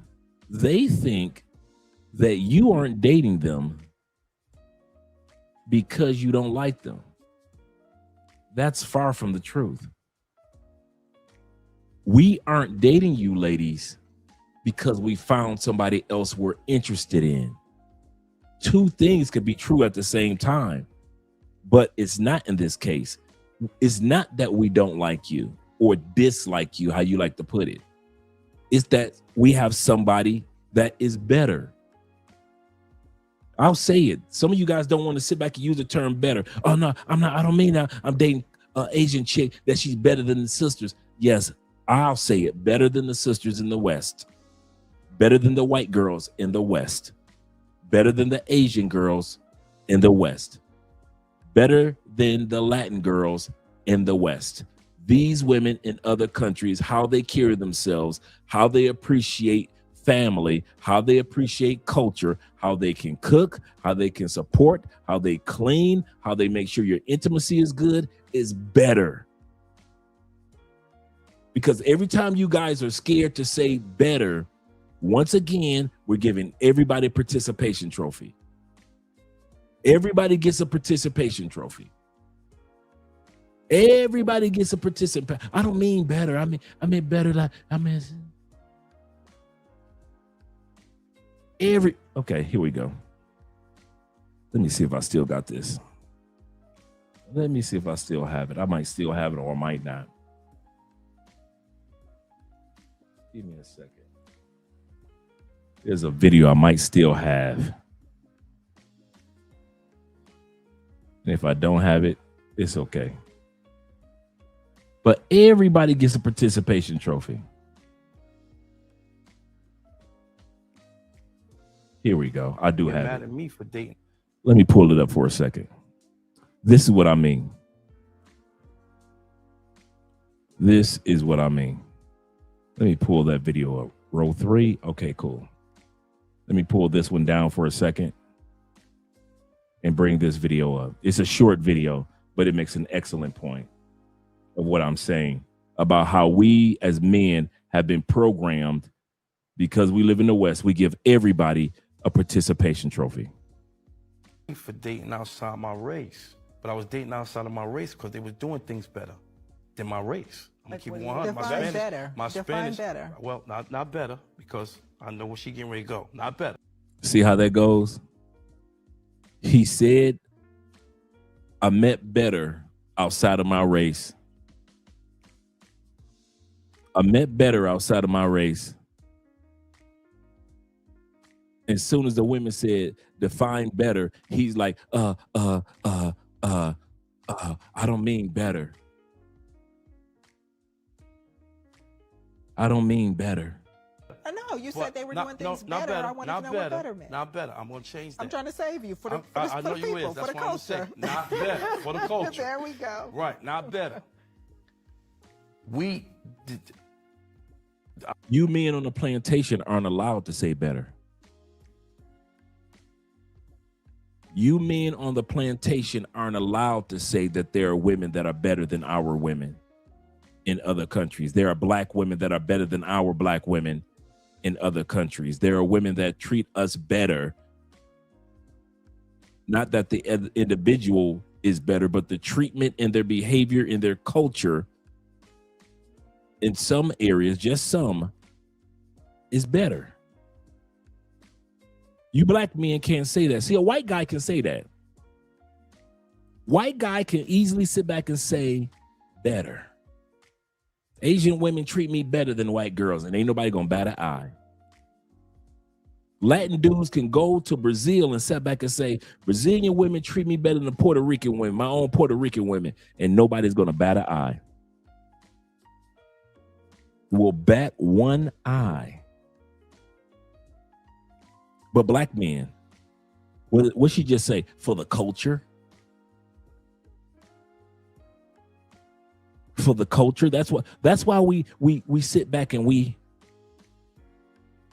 kind of like, you know, let everybody get a participation trophy. Why? Black women have been through so much over the last 400, 500 years. Let them have a participation trophy, Dre. It's not a big deal. Go ahead, lie to them. Dre, go lie. No, it's just a white lie. You know that the women in other countries are better, but you ain't got to tell them, Dre. Go ahead and lie. The rest of us gonna lie. It don't matter, man. Dre, lie to them. We're gonna get on these planes anyway. Go ahead and lie to them, Dre. Let them know, not better. I didn't mean better. For the culture. For the culture of women that I grew up with, because if I say better, they're going to say, well, you say it's better than your mama? Yeah. If my dad had a passport, yeah. You mean better than your grandma? The way my grandmama was acting? Yeah. If my granddaddy had a passport, yeah. What about your sisters? What you telling me? You telling me that that better? I know my sisters. Yeah. If any man that dated my sisters had passports, I would have told all of them. I'd have told my granddaddy. I'd have told my daddy. I'd have told my great granddaddy. I told all the men, all my uncles that married, or my aunties. And I mean this from the bottom of my heart. My women in my family are good women. But when it comes to better, yeah, anybody that dated my sisters, I would have told them, get your black butt on a plane, brother. Why? Because it's better out there. And if I'm saying this about women that I love, y'all brothers can sit up there and tell a bare-faced lie if you want to. You know your aunties got attitudes like mine do. You know your grandmama, you should praise the Lord that she got saved older. Your grandmama wasn't like that when she was 24. See, you wasn't around. You didn't listen to the stories that granddaddy told when he first met grandmama and how fast grandmama was. How grandmama was the one that invented the miniskirt. How grandmama was wearing Daisy Duke before Daisy Duke wore Daisy Dukes. See, you weren't around for them years. You saw grandmama when she was going to church. She had the long dress on. She sitting up there barbecuing. She make the best macaroni and cheese and greens. That's the grandmama you know. Granddaddy got stories to tell. You wonder why you got them two cousins that ain't really your two cousins. Them grandmama kids, but them ain't granddaddy kids.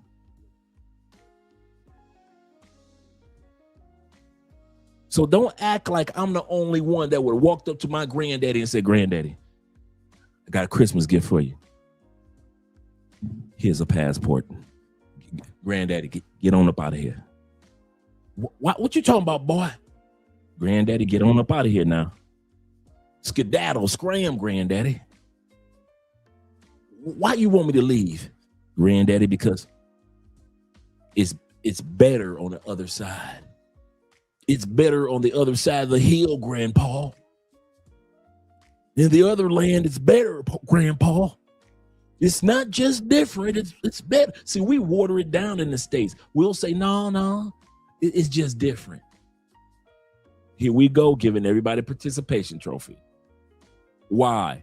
Because we feel guilty as black men if we tell the truth. White men could tell the truth to his woman and don't feel guilty about it. Asian men could tell the truth to his woman and don't feel guilty about it. A Latin man could tell the truth to his woman and his butt ain't gonna feel guilty about it. Black men are the only ones that have been programmed. If you tell your woman the truth, either you're a hater or you don't love her or you lying to her or you going against the culture. How dare you tell the black woman she's fat? You're going against the culture. How dare you tell the black woman, no, yeah, you ladies are going to college at a record rate, but you are getting college debt at a record rate. And statistics show, and I used to be an academic college recruiter for 20 years, statistics show 85% of those that get degrees don't use them. They go into a completely different career. So they're paying off college debts and they got degrees, yes, but they're not using the degrees. But you can't tell black women that. White men can tell white women that. Latin men can tell Latin women that. And Asian men can tell Asian women the truth. But you Negroes, you better not ever tell your woman the truth. You ain't gonna get no more coochie if you tell black women the truth. She'll say you hate her if you tell her the truth. You'll have dudes in your comments saying he doesn't know what he's talking about, baby. He's a liar. We love you, black queens. He's a liar. He just out there with them Latinas, and that's why he's like that. I'm out here where it's better.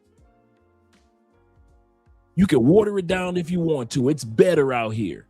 Better food, better prices, better culture, better behavior, better black folks. It's amazing how when I'm out here with these black folks, they ain't trying to rob me. They ain't trying to steal from me. They ain't trying to hustle me.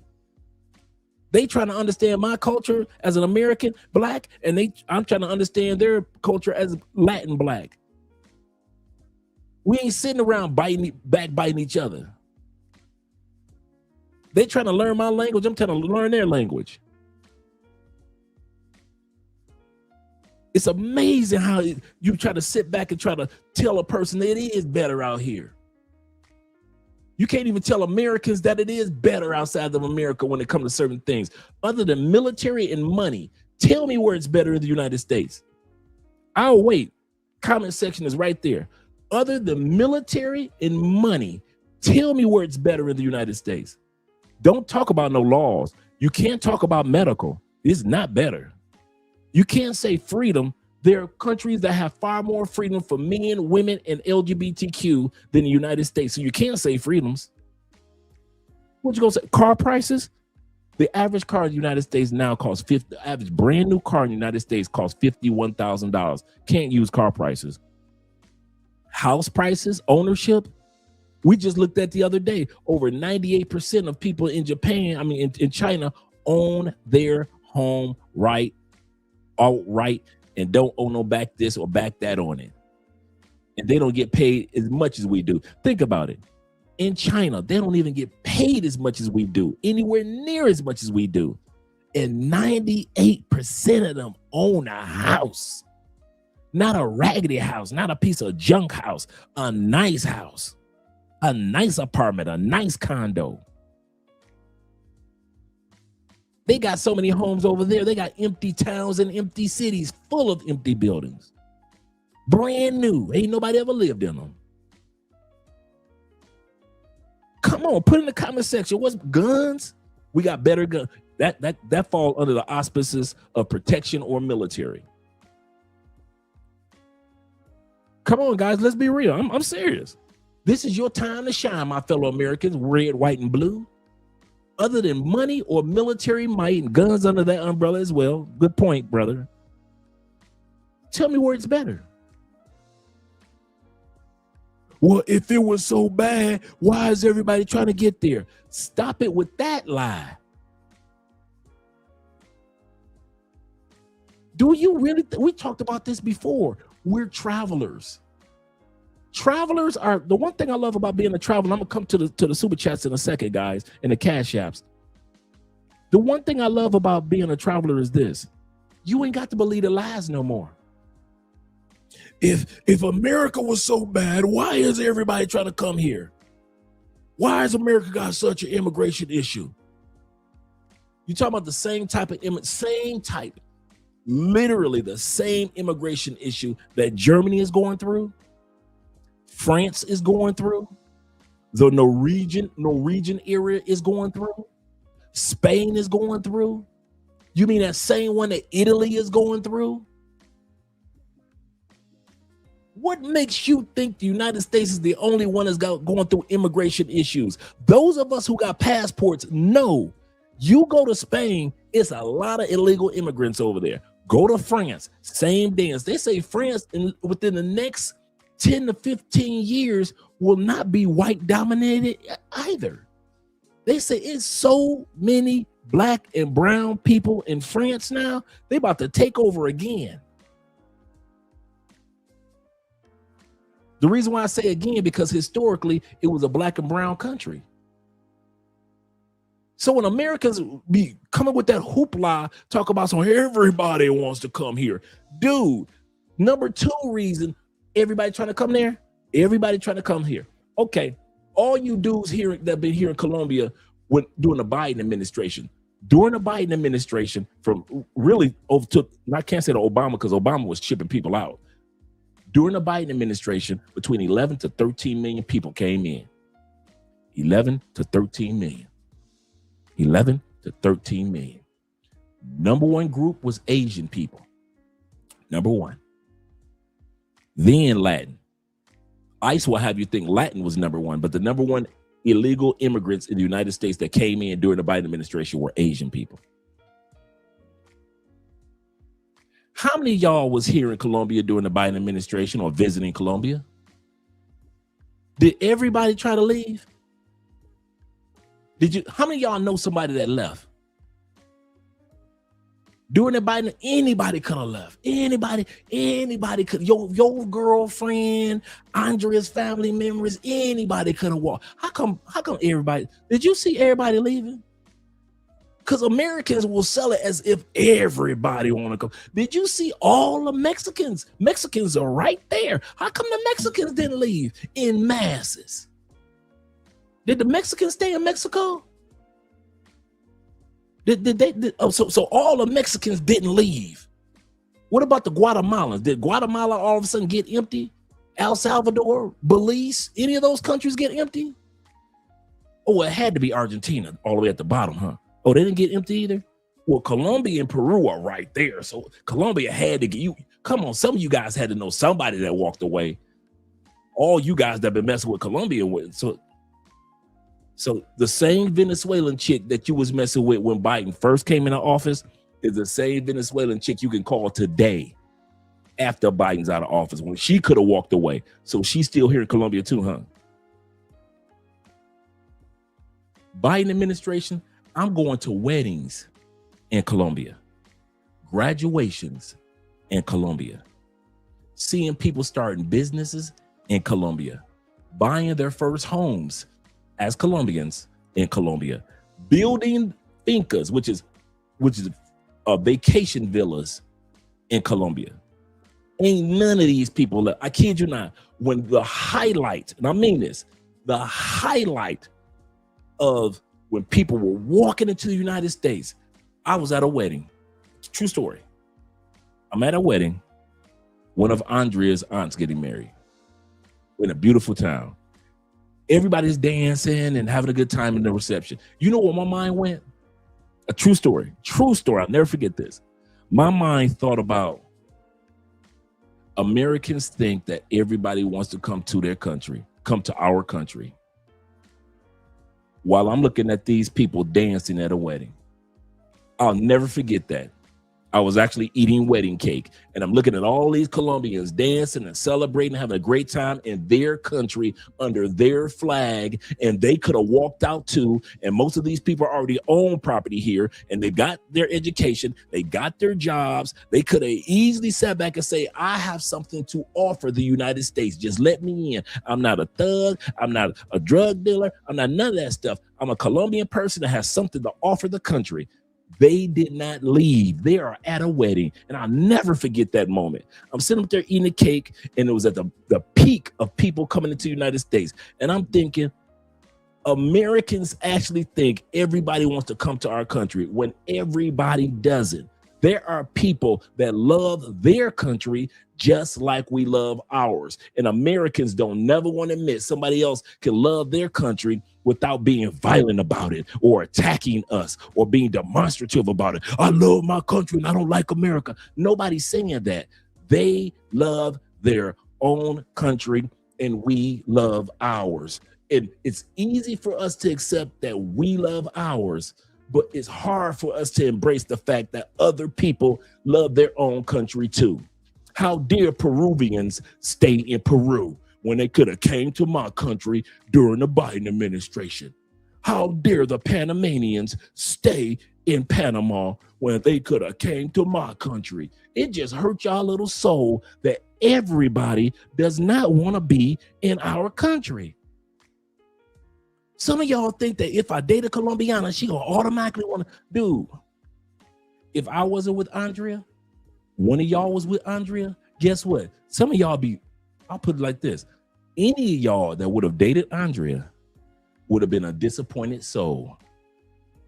The last country Andrea, and we talked about this when we were just dating, wants to live in is the United States of America. She don't want to deal with the medical. She don't want to deal with the mass deletions. She don't want to deal with the deletion of kids in school. She want to deal with the fact that she's walking around the country. Now she got to get a artillery to protect herself. She does not want to live in a country where the food is unhealthy. The recipes are unhealthy. She does not want that. There are women in other countries that the worst thing that you can do for them is to take them to the United States to live.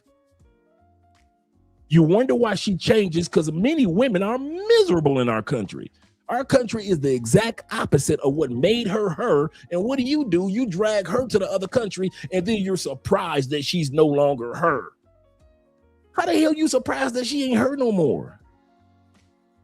You took her out of the atmosphere that made her her, of what made you attracted to her. And you plop her in an atmosphere that is the complete opposite of everything that has to do with her. And you wonder how she changed. How stupid are we? I'm serious. The last thing that you will ever see me do is try to drag somebody to a location that I know if they get there, they will no longer be that person ever again. Oh, they'll have that name, but their behavior has to change to adapt to their environment. They're humans. Humans always change to adapt to a new environment. How the hell you think that Colombiana gonna still be the same? Now, for some dudes, some brothers, shout out to them, their ladies can adapt. I know some guys that brought women from other countries and they are in wonderful relationships. So this does not apply across the board. And I am happy for them. The wife is happy. The husband is happy. They had kids and they're happy. I love it. But we all know that's not the norm when it comes to bringing a woman from a foreign country. The dudes that bring a woman from a foreign country back to their home country, they've already made plans.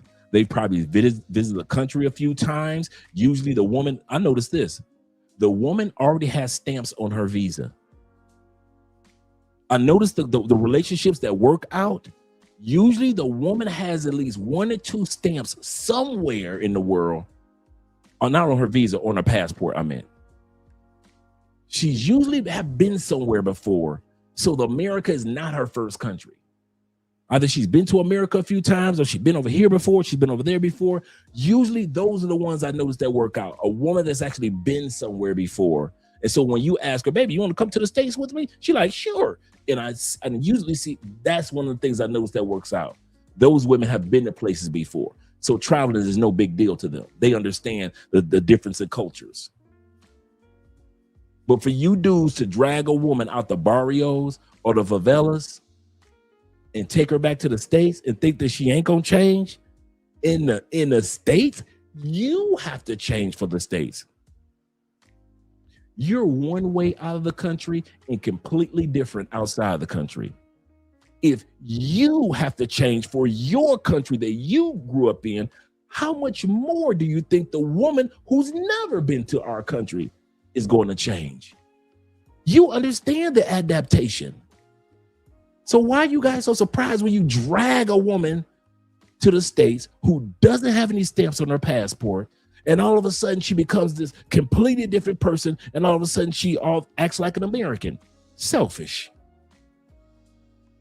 Why are you surprised you brought her to a country full of selfish people? Because that's what we are, egotistical and selfish, and we all know this. And when she becomes egotistical and she becomes selfish and she's cheating and she decides to leave you, you're scratching the back of your head like you're Martin. How the hell she? What? That's not the woman I loved. She's selfish and egotistical now. What the? She doesn't dress like she used. She dresses like American one. What the? You brought her into a country full of selfish and egotistical people. We Americans know we got an ego. If we ain't got nothing else, when we get off the plane in any country, you can't tell us nothing. We don't get off the plane shy. Americans do not get off the plane and we shy. Like, oh man, yeah, I don't know what I'm gonna do. Americans get off the plane like we kicking in the door. Bam, I'm here, baby. Now it's time for you to have a real country. That's Americans. That's how we think. We were born and raised to be like that, no matter what race. But then you act surprised when you take your woman to a country full of egos and full of selfishness, and she becomes egotistical and she becomes selfish. And you just scratching your head like, what did I do? What did I do wrong? What? You know what you did. So before me and Andrea got married, we had this conversation, and Andrea was like, you ain't gonna put me through that. You ain't gonna put me in a country full of selfish people. You ain't gonna put me in a country full of egos. She told me this. I didn't have to say it. I didn't have to convince Andrea nothing. And there are plenty of women that don't want to go to the States, that love their family, that love their food, that love their flag, love their national anthem too, love their sports, their clothing, everything that makes her that you fell in love with. She loves that about herself.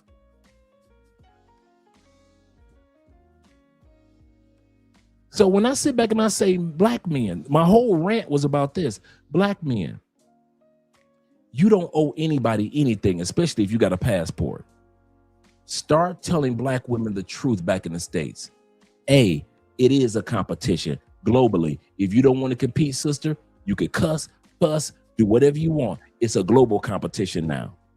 It ain't just the sisters in the States brothers looking at, it's the sisters around the world. Number 2, if you don't be the woman that I need, no problem. I will never force you to be somebody who you aren't. But since it's a global competition, I'm going to go where it is a better opportunity to get the type of woman that gels or is evenly yoked with the type of man that I am. Now, you can cuss me out while I'm getting on the plane, but I'm getting on that plane. Women, you could talk about me, F you, forget you, you a sellout, you don't love the black community, take his black card. You can talk about all that while I'm getting on that plane. While I'm getting on that plane, you can revoke all my Malcolm X comic book collection. You can take all my Martin Luther King Pokemons. You can take all my Stokey Carmichael baseball cards. I don't care. This is a global competition. This is a global competition. So for those of you men that think that you owe black women something because that's your mama, if your daddy had if I knew your daddy, some of y'all daddy, just like my dad, I'd have gave your daddy a passport. Hey, Mr. Smith, there you go. Go on, take that. Go on, take that. Mr. Smith, go on, take that. Because my granddaddy, my great-granddaddy, all my uncles, my Uncle Jeffrey, you see what I did? Gave my uncle, make sure my Uncle Jeffrey got what? A passport. Y'all think I'm just playing with this thing? Oh, y'all think I be talking to be talking. Me and my uncle got passports. He'd been over here plenty of times. And any of y'all got daddies, make sure your daddy got a passport. I'll never forget one brother's dad came over here, and I told you this story. He came over here to Colombia. Finally, he'd been trying to get him to come from Colombia, from Texas to Colombia for the longest. And he finally told his dad, hey, you know, they got golf courses in Cali. And he's like, what? He said, yeah, Dad, they got golf courses. I'm going to hit your cash apps and super chats in a second, guys. Thank you. They got golf courses. And his dad been golfing and been a golf instructor since the late 60s. Dad was like 72. So he finally came over, man. And one of his little Colombian girlfriends spoiled his dad rotten. You thought it was his dad. I mean, her dad, the way she was treating him.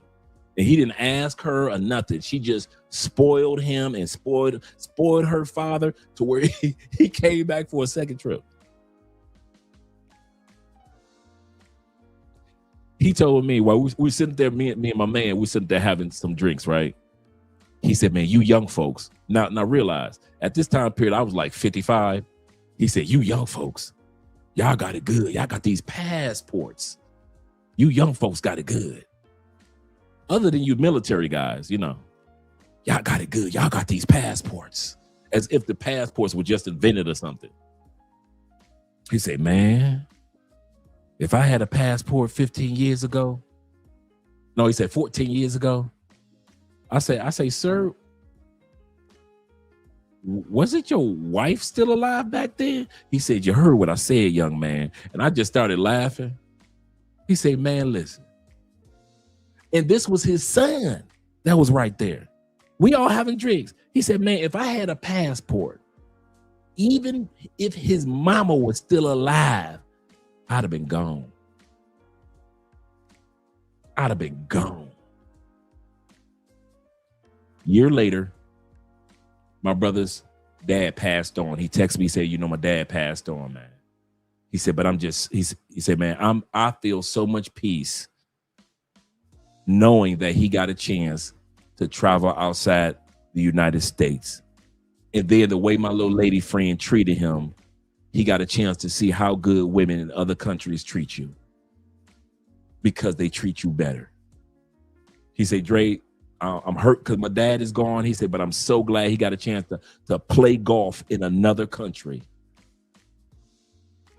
And his dad came down here and met so many dudes, Asian, Colombians, at the golf course here in Cali. We got 3 of them, 3 major golf courses. Medellin has 3 beautiful major golf courses. He said, man, the blessing for me was just to see my dad experience the better that I feel. He said, that's the peace I feel. He said, because you know, I've been trying to drag dad on down here for years. For years. I say, yeah. I know. And he was at peace with that because his dad was able to use a passport. I feel the same way about all of our dads and all of our granddads and all of our uncles and all the dudes that ever dated my sisters.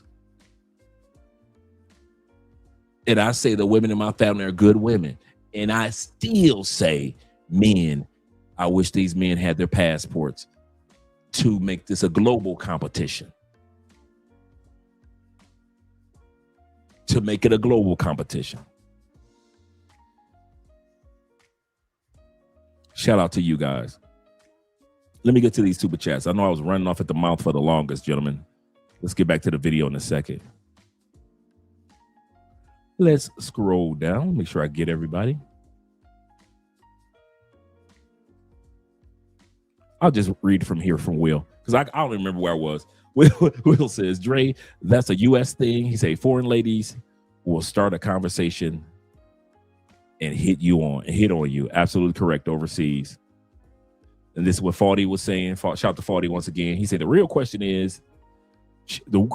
should be, why are women shaming men? But why are men even paying attention to begin with?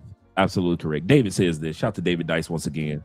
He said, here we go again. Western women talking tough about the ladies overseas, knowing they will never say to the ladies overseas, they will never say it to their faces. That is so true. Player says this. Shout to Player in the building. He says this. He say, was at Rasta Beach in Rio de Janeiro, Brazil, that is, with my boys and some zillion women, just having some fun.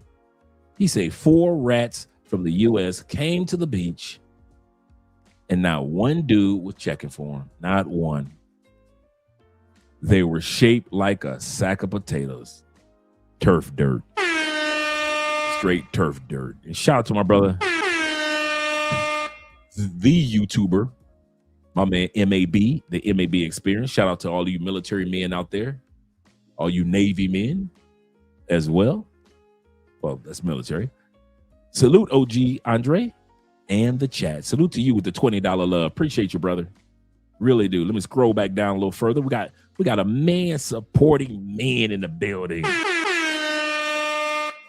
He said, hey, Dre, we got them upset on TikTok with your FBA commentary. I got to check that out. I haven't seen it yet. I'm going to go to your TikTok when we get done with the show. I saw a couple of them that you put in my that you sent over to me, you know, just regular videos, but I haven't been to your TikTok in like a day and a half or something. So yes, sir. Shout out to you. Shout out to Theo being in the building, mentor himself. He said, wait, how's Colombian wedding cake? It's good. Actually, it's good. And you know, Colombian wedding receptions go all night long. The sun gonna be coming up by the time they go to bed. Goodness gracious. They party all night long. And yeah, but you had so much fun, man. So much fun. Talk to my man. Perception is reality in the building. Glad to see you're here. He said, I met a Jamaican who was in the U.S. on work visa in South Carolina last year. She couldn't believe how expensive the states were. That's another thing. Oof. He said, believe it or not, she wasn't sad when she had to go back to Kingston. A lot of, man, it will amaze you how many people come to the States, get their money up, and leave. I'm serious. We're great for as far as investments, economics, opportunity, education. That's true. But when it comes to culture, a lot of people just say, I got my money up. It took me 20 years to get it up. I got 2 kids. The kids can stay, but I'm out. I'm going back home. A lot of y'all mamas and grandmamas originally from the motherland and the other lands, they'll leave you. You grown now. They'll leave you. And they'll go, hey, I'm 63. I'm going back home to my culture. I only came to America to get stable, make money. I'm out of here. Yep. Perception says this as well. He said, I agree. Women will travel or women well traveled or been to the U.S. or have friends and family here. That's true too. Here, they tend to do better here. Absolutely correct. That's a good way of putting it. Every single one of them that I've seen successful. And I've met some really good couples that live in the States with no issues. And you're absolutely correct. The friends, the family, the having been to the U.S. before, or they've traveled somewhere in the world before going to the U.S. Perception says this as well. He said, calling back, and shout out to you, man, for all the love that you've been showing. He said, calling black men lame for finding love abroad isn't working anymore. No more of that. He said, it's sisters, although the diaspora is sisters throughout the diaspora. It doesn't stop with American black women. That's so true. That is so true. You've got the sisters in Ethiopia pissed with the brothers who are getting their passports and going to Morocco and getting married. Do you know how bad you gotta piss off Ethiopian men, as fine as Ethiopian women are? The Ethiopian men are saying, we getting on a plane and we are going to Morocco. A is cheaper. B, the women are better. I'm looking at these brothers like, are you kidding? They are not playing. So he's absolutely correct. It is not just the sisters in the States. It is not just the sisters in the States. My brother AMSM says this. He say, Andre, out here recruiting men to the Love Crossing Borders Committee.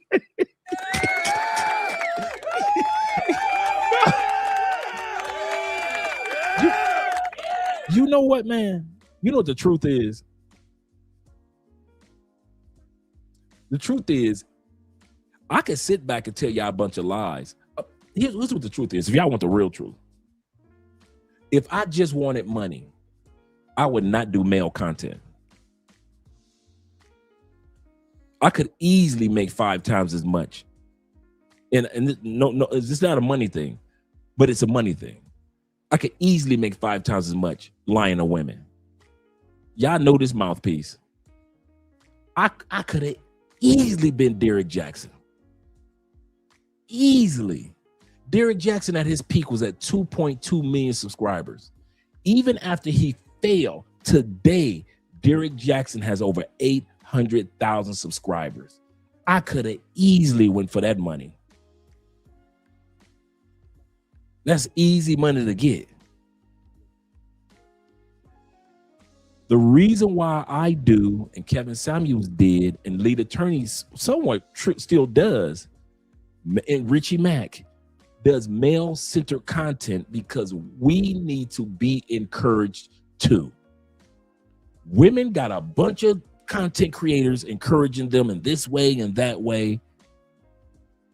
Us men that travel, we need to be encouraged too. I would not, I kid y'all not, guys, I would not have taken relocating as serious as traveling if it wasn't for all the brothers I was watching that relocated.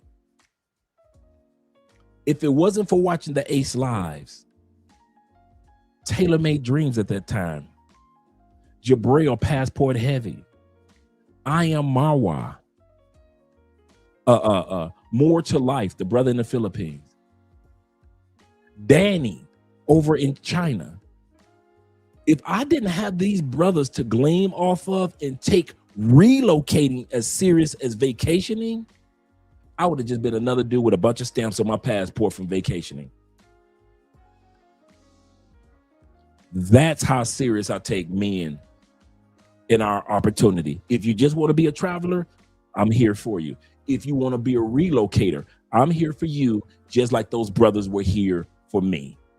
And they made me take, from watching them, they made me take relocation serious, like it wasn't a game, like it was something that I could really do. I could, wait a minute, you mean I could really, bro, I'm from Detroit. I've lived in a lot of states. Furthest state is California for a little while. Shout out to the Yay area. In Florida. I ain't never thought about living in another country. Just getting stamps and visiting a bunch of countries. That's what living? You mean I could really live in another country? Like live. And I watch these men live, have relationships, like Tailor-Made Dreams, having kids, building houses. Like I Am Marwa did, built his mama house and then built himself a house with YouTube money. And I wasn't even thinking about YouTube at that time period. I was just thinking about, I could really live in another country? That's some white boy stuff. That's some military brother stuff. That's the military do. You know, you see that in the movies. They're military brothers. You mean a regular dude from the east side of Detroit that did 10 years in prison, that sat back and was made it in the white collar life after getting out of prison and doing blue collar for so many years, got a white collar opportunity and ran with it as an academic college recruiter for 20 years. I can live in another country. Me, a dude that got divorced after 14 years of marriage as a stepdad. So I can tell y'all how that works. You mean I can have a new life? You mean I can have my slate cleaned? I mean, a whole brand new slate. And I can create a whole new chapter of me? Dude, I'm 50. You can't start no, man, in the United States, they tell you can't start no new life after 50. What you talking about, Dre? Sit your butt down. You got you a good job. You own a house in Florida. You got your Ford F-150. You got your convertible car. You got all the women in Florida. Hey, you live in Florida. All the foreign women are over here anyway. You ain't got to go nowhere, Dre. All the foreign women are right here at your disposal. Just go vacation, Dre. You can vacation sometime. Go ahead, vacation. You got stamps, brother. Go hit the vacations. Hit some cruises. Hit some trips. Get your stamps up. But I watched those brothers with a relocation, not a vacation mindset. And I said, if those dudes can do it, I can do it too. And so this is why I encourage with every prayer that I have, bruh. I try to be an example and encourage the next brother, whether it be black or white or whatever race or culture, that you can do it if a brother from the east side of Detroit did it. Go ahead. Take Theo's classes. Study like you're supposed to study. Don't half-step it. I'm serious about my studies now. I'm into it. I'm into it. 4 hours a day now. Into it. Or apply for jobs that are overseas jobs. You ain't got to be a government worker. You ain't got to be ex-military to apply. You can be a regular citizen like us. Apply for those overseas jobs. I know you're gonna miss your mama and your cousin and them. But mama been telling you go live your life, baby. It's your time to live your life. Mama done lived her life. Now go, you gone now. Go on, live your life. She'd have been told you to do that. She told you that 10 years ago. It's you that keep hanging up under her. She ain't telling you to hang up under her. That's you. I'm here to be an example to you brothers, man. Whether women care about what we're doing or they don't. I don't care. I do not care. All I care about is when I see you brothers like the T-Max, like the Wills, like the J. Clydes, and all like my brother 0 milligram, my man Vic. When I see you Ronin Travelers, Richie Max, Chocolate Man's in Thailand, all you brothers overseas in Europe, China, Japan now, Austin Holloman living his best. I knew Austin was gonna grow up. I've been told him that. I said, man, y'all gotta be patient. The man is only 23 years old. Austin like 27, 28 now. Got him a serious relationship with a wonderful young lady. And I'm seeing his audience start to change to mature audience now. Not the little boys that used to follow him when he was 23 now. Now you guys have all these men and even more to gleam off of. So you can do it too. That's why Love Crossing Borders is here almost every night. Because you guys can do it too. You guys can do it too. Obsidian is out there to help you guys and other individuals that are out there. Ask an older man, he's out there. Shout out to that brother. Believe him and his wife are in Dubai. And his daughter.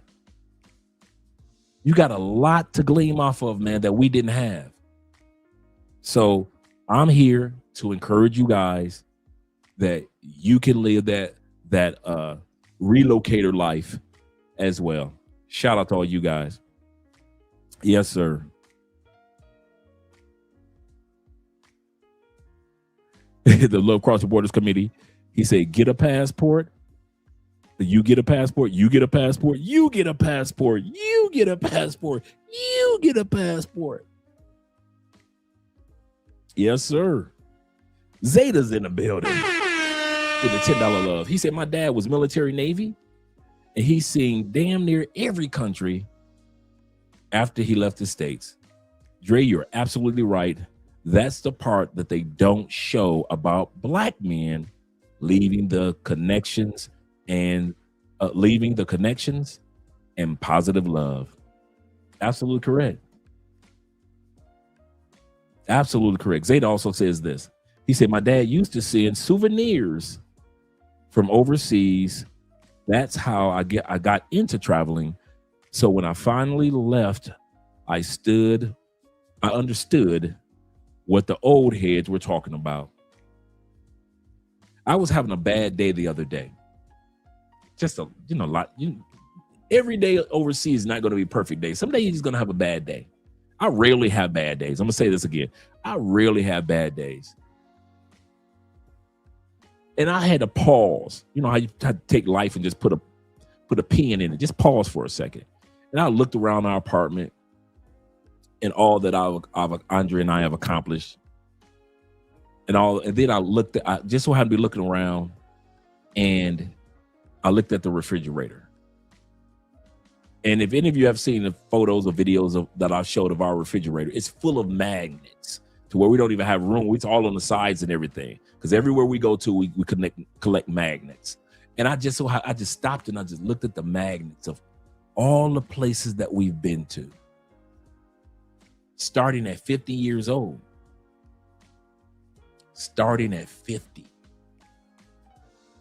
all the things that we've seen, I'm thinking about all you guys that we've met, all the different cuisines we've eaten, and it just made me feel better. Sometimes those souvenirs, you're right, they could just have an impact up on you.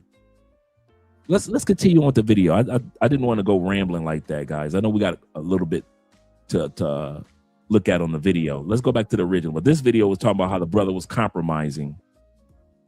But let's go back to our original video. Let me take this one down. Let's go back to the original. Living in Thailand. Almost 14 years. Do you date?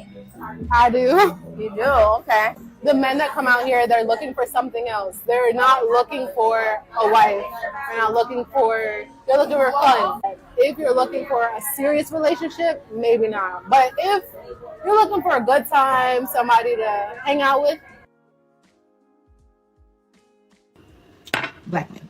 Black American men in Thailand. I have never seen so much disdain and dislike for Black women than I have in the past few months living here. And I've been living in Thailand for 14 years since I was 16 years old. So I know what I'm talking about. Now, this is not all Black American men, okay? I have a lot of Black male friends in Thailand. We're Thai. I consider these guys like my brothers. But y'all passport bros, you're on something for real. Now, where's all this passion coming from? This video on YouTube has been circulating. A friend of mine reposted a YouTube video and my face was on the video, y'all. A couple of my friends' videos from TikTok and YouTube on this video as well. This video was titled, "Black Women Blame Black Men for Being Single." How are you going to essentially attack or call out women for sharing their experiences? It's hard for us dating in Thailand. Why are we penalized for that? Like, what? And I won't even say that it's just Black women, because I've heard from other foreign women as well that it's hard for them to date too. I watched a bit of the video, but I didn't want to watch the full thing because I'm not helping that man's algorithm, and neither should you. His video comment section was going off. Like, it brought out all the passport bros. And the one thing I gotta say is y'all need to do better. Like I always say, they can say everything about what men who travel say. I heard them accuse us and say everything about us, right? I said this the other day. I've never said that heard them say that we're liars. How many videos have you seen of these women ever saying that we lied about them? That we lied about the independent woman? That we lied about the Western woman? That we lied about the modern woman? I've never seen that video. How many videos have you seen where they said Kevin Samuels lied? They'll say, I didn't agree with him, or we didn't like his tone, or he's gay. They've never called him a liar. Everything he said was the truth. She might not like what men had to say in her comment section or in that video, but as she's rambling on, she's yet to say that the guy that posted the video or the guys in the comments were lying. They never say that we men are lying about them.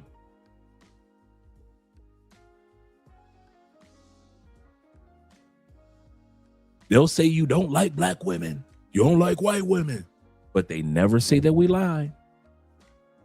Shout out to you guys over on the Cash App. Appreciate you, gentlemen. My man JB with the $10 love. He said, you cooking tonight, big bro, you're cooking. Shout out to Chris Breezy.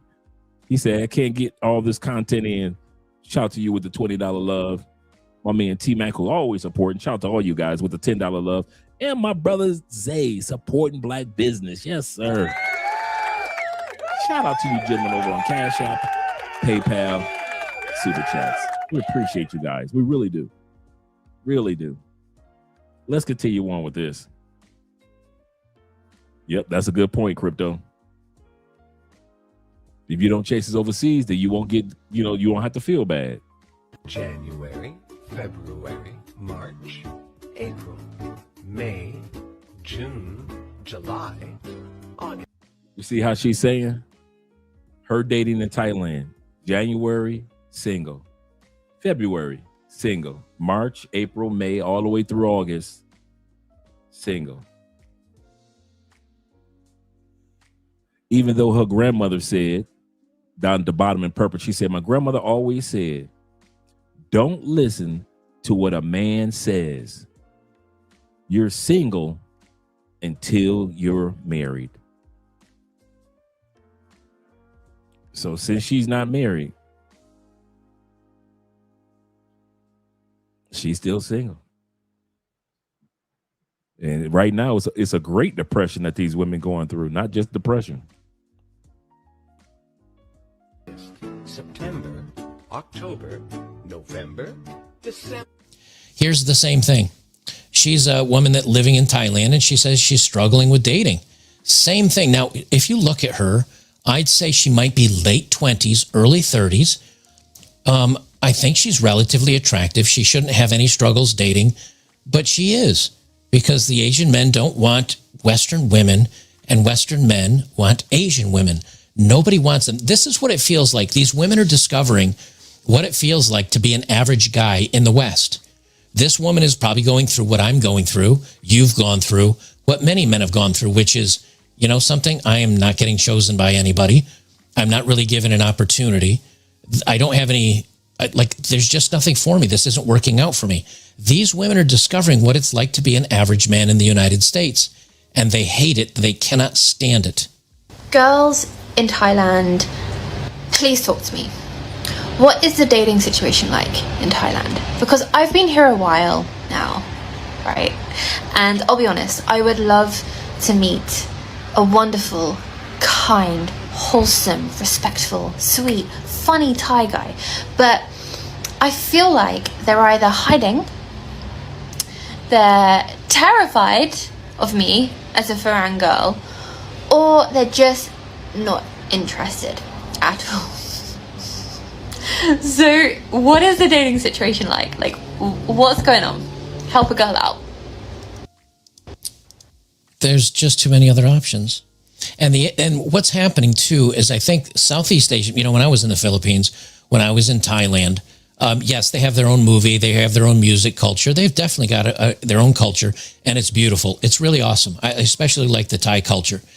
But they do have influence from the West. You know, the Filipinos and the Philippines has much more Western influence than Thailand does. But they're familiar with Western movies. You know, I think at the time that I was over in Thailand, in the Philippines, I think I went and saw one of the Avengers movies, and it was in English with Thai subtitles. So, you know, they do have a lot of our movies and culture over there. They're seeing the stunning and brave. They're seeing the, you know, little 115-pound women throwing around 275-pound guys, and all the DEI and all the wokeness, and they see it too. And what they are realizing is that Western women are kind of crazy. They're very liberal. They're very left-leaning. They're very argumentative. They're very spoiled. They're very angry. Many of them are overweight. Now, she's not overweight, but I think what's happening is it's becoming an association. Well, it's as simple as that. It's just a pattern recognition. And Asian men, just like Asian women, much of the world, including us, including men and conservative men, we see what Hollywood does. We see what the music industry does. We see what commercials are like. We see the propaganda. We see the writing on the wall. And because we see that, we realize, you know something, she's attractive, sure. Many people would find her attractive. Many people would probably date her. But then you look and you say, is this going to be a headache? Right. Is she going to be a challenge? Is she someday going to eat too much? Does she have a super high body count? Because we've been told there's nothing wrong with it. All of a sudden you realize, you know something, the juice isn't worth the squeeze. Whether you're a Southeast Asian guy or a white guy, you'll just say, you know something, I'm going to stick with the easier fight, which is going to be someone from Southeast Asia. This is exactly what will happen if you get a Thai girlfriend. First things first, you will put on some weight, as I personally have myself. Because they will cook for you all the time. Even when you're not hungry, you'll get served some of the best food you've ever had in your life. And trust me, you'll be having double, if not triple portions. And even when they're not cooking for you, they're thinking of what to cook next. because they do not like for you to ever be hungry. Now, if you have any sort of pimple or spot on your body, just know it will get popped by them. In fact, sometimes they'll actively search for these, and don't even try to say no. You just have to accept the fact that your pimples will get popped whether you like it or not. You'll also end up saving so much more money on taxis, because we all know there is a Falang and there is a Thai price. And if you have a Thai girlfriend, they will make sure you don't get overcharged. Just trust me on this one. And lastly, listen to this. Honey, what do you want to eat for dinner? Lasagna. He's gonna have rice. This is one reason why a lot of men are heading to Thailand. Now watch this video carefully. This man is dating a Thai lady, and they're about to go out. Before leaving, he decides to clip his own nails without letting her see. He wanted to test her reaction if she found out he was doing it himself, instead of asking her. About to go out right now, but I need to clip my nails. Watch this. Daddy, Yeah? what are you doing? Nothing?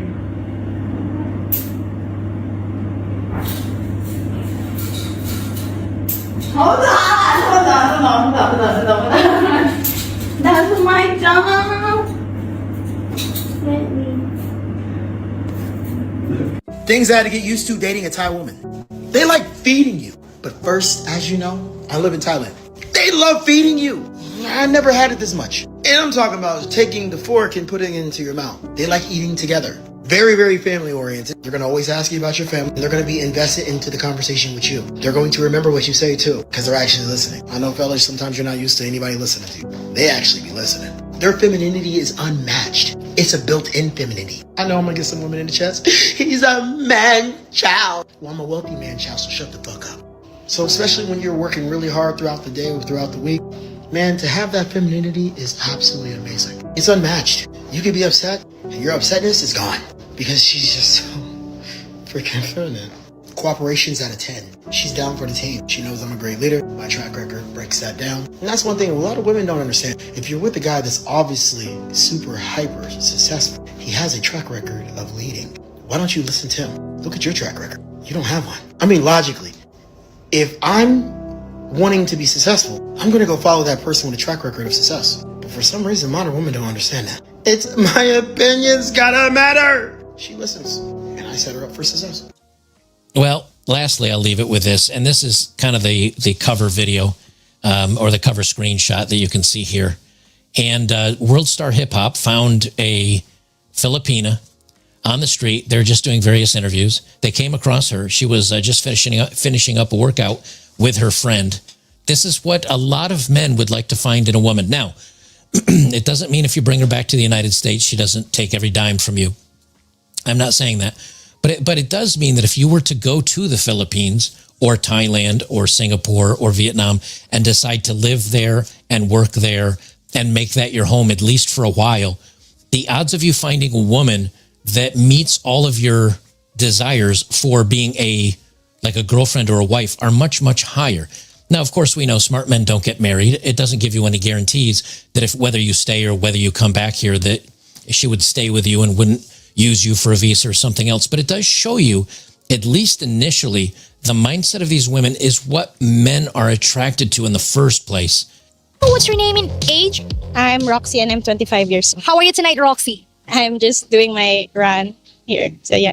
You're doing your run. Okay. You're so pretty. Thank you. You're welcome. Okay, so here's the question, Roxy. If a foreigner wanted to date... Shout out to our girl, Philippine P. Showing some love out there in the Philippines and Thailand. That's who's doing the interview. She's at about 400,000 subscribers. The one that's doing the interview, she's got about 400,000 subscribers right now in the last 3 years. How much money should he have per month to live here?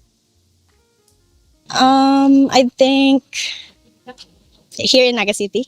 Yes, here in Naga, here in the Philippines. Maybe in the Philippines or Naga City specifically, I'd say like 50,000. You will live comfortably for 50,000 here in Naga. But in the Philippines or like Manila, I think you need more. Or if you want to live in like an urban place, I think 50,000 would be enough. What's the Let me just pause here for a second. Notice her answer.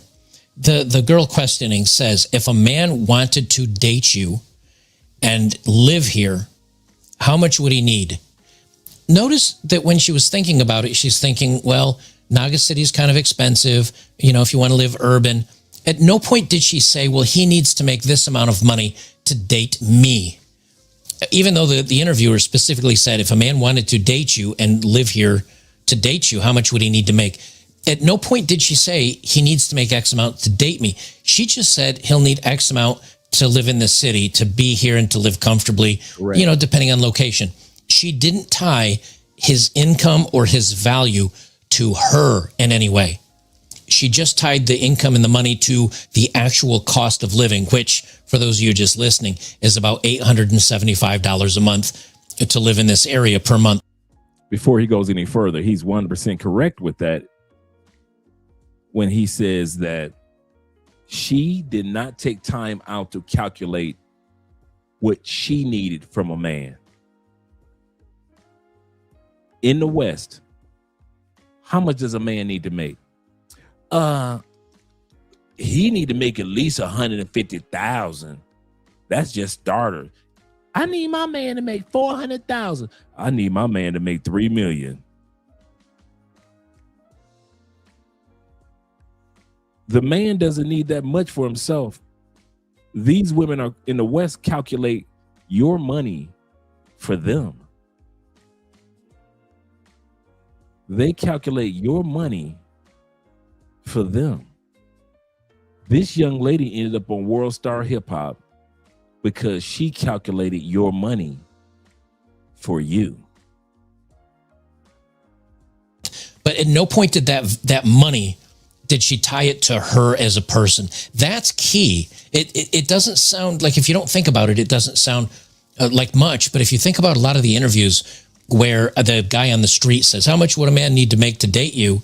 All the Western women say, oh, he needs to at least make 6 figures, or I won't date a man that doesn't make less than 200 grand. Like they assign the value to them instead of the city. You know what I mean?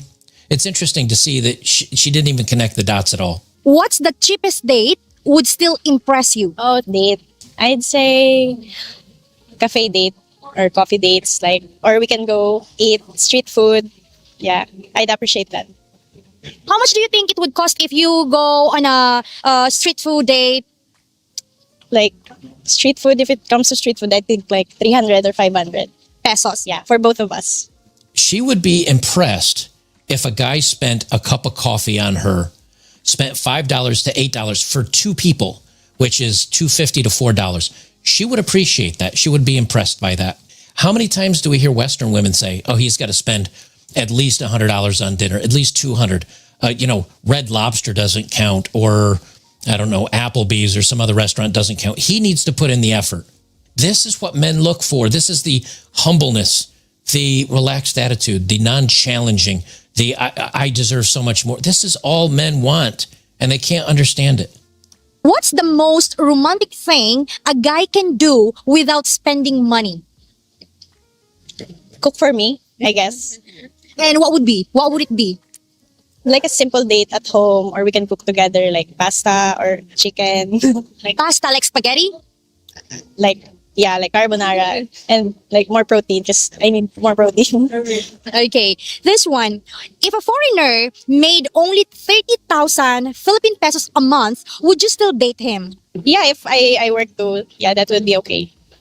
If you're working? If I'm working. Man, you dudes in the West, just listening to this woman, just listening to her makes you feel like you behind the 8 ball in the West when it comes to dating. This is crazy. This is amazing. Both work, but if we're both not working and we only got like 30,000 each month, I don't think that would be enough. Especially the expenses here in the Philippines is getting higher. Yeah, because of the inflation, right? Yeah, that's right. At no point does she reflect the money to her.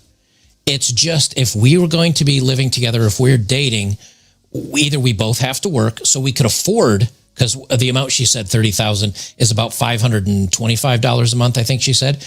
She didn't say that's not enough money for me, or he needs to spend more, or I demand more, or I'm higher quality than that. She just basically boiled it down to, I need X amount of dollars, or we as a couple would need X amount of dollars to get by a month just from the cost of living. Now, if we're both working, we'd be okay. But if just one of us is working, yeah, we'd need more than that. It was never I wouldn't date him, or I'd force him to get a second job, or he needs to, or he must, he should, he needs to. There's none of that. It's just the programming, the brainwashing, the entitlement that is taught to Western women at such a young age is just not here. It's absent. Now, I know if you're like me, there's always is she lying? Is she trying to trick us just so who knows? But to me, it seems like especially if you're watching the interview, to me, it seems like she's being relatively real. I don't see where she feels like she's tricking anybody, because when she pauses and thinks about it and she just says, well, we'd have to have more money than that just to live in this area because of the cost of living. I don't get the feeling that she's trying to get more than she feels like she's worth, or she's demanding too much out of a guy. It basically sounds like she's just meaning like, if a guy can do simple, sweet things for me and we can afford to live, like I'm DTF, I'm good to go. That's what it sounds like to me, at least. Opinion, what's the biggest financial mistake foreigners make when dating Filipinas? I think I actually haven't I haven't experienced dating a foreigner, so I can't actually say about that. You cannot really answer that question, right? No idea at all. Still studying? No. Maybe know what's your job if it's okay. I worked at BPO. So we'll stop it there, and I think you kind of get the idea. Is she's honest? I've at least as far as I can tell, I'm usually pretty good at reading people. Now, it doesn't mean that she doesn't change. It doesn't mean that she turns into a horrible person later on that milks you for every dime you have and leaves you penniless and crying in a ditch as she runs off with your money and your best friend. But at least on this impression, and initially, she seems to be very genuine and very sweet. And I like the fact, and this is something that you don't hear very often, which is, what is your opinion on a Western man, or what do you think Western men get wrong dating Filipinas? And she thinks about it for a minute and just says, I can't really say because I've never had the experience. Boy, that's kind of refreshing, isn't it? Someone that doesn't have an opinion on something because they've never experienced it firsthand. Everybody seems to have an opinion on everything. If you're on X, the same guy you were arguing with last week about, finance. This week you're arguing with about silver. Next week you're arguing with about dating. And the week after that, you're arguing about, border patrol. Like, everybody's an expert on everything and everybody has an opinion on something, myself included. But the fact that she just says, I don't know, I haven't experienced that, so I can't really speak to that. A woman without an opinion on something and it's not argumentative and going to fight you on something. It's very refreshing. I think it's interesting that the Western women struggle. And they're angry and they're frustrated. And they realize that only the Western men will select to be with them in the West. And given the opportunity, in the East, Western men don't want them. Asian men don't want them. Nobody wants them. They are the selection of last choice because of the type of people they are. And so they have to come back here where maybe men haven't traveled to Asia and know what Asian women are like, or more submissive, more petite, more kind, more demure, etc., etc. Because once you realize that world is open to you, it changes a whole lot of people's minds. Absolutely. So much so that, yes, there are passport bros. Yes, they get the passport. They head overseas, and maybe they're not looking for a wife. Maybe they're not looking for forever, but they're at least looking for somebody to date and maybe sleep with and have a romantic relationship with that actually appreciates them and cares for them and feels good when they're being supported by that man, because that does make men feel good. I think if men really knew what it was like, I think more men would go overseas. This is what happens when you date a Thai girl. She has spicy soup, ramen, right? And then she puts more spice on it. Like, as if it's not spicy enough. I just tried some, and it was really spicy. And then she just gone and poured a load of more spice on it. Like, how spicy are you going to get? Excuse me, hi. Hi. Do you speak English? Yeah. I have a question for you. Would you want to grab a coffee with me? Sure. Like right now? Right now, right here, right now. Let's go. What's your name? My name is Opal, Opal, the gem. Opal. Okay, nice to meet you. You wanna Yeah. say it in Thai accent? Oppa. Opal. Yeah, that's good. Come on, you can do it. One more floor. I wish I have long legs like you. Cheers. Cheers. อร่อยไหมคะ What do you like most about Thailand? Thai woman. First thing came to mind. I had a feeling that you're gonna say it. Like you put it to my head. Actually, I like the vibe. Yeah. What about you? Why do I like Thailand? Why did you choose to be born in Thailand? I like the people and the food. No food beats Thai food. I agree. Do you enjoy coffee with a stranger Yeah. or no? I've never had coffee with a Ukrainian boy before. Nice. Oh, Yeah. nice. You're handsome. Thank you.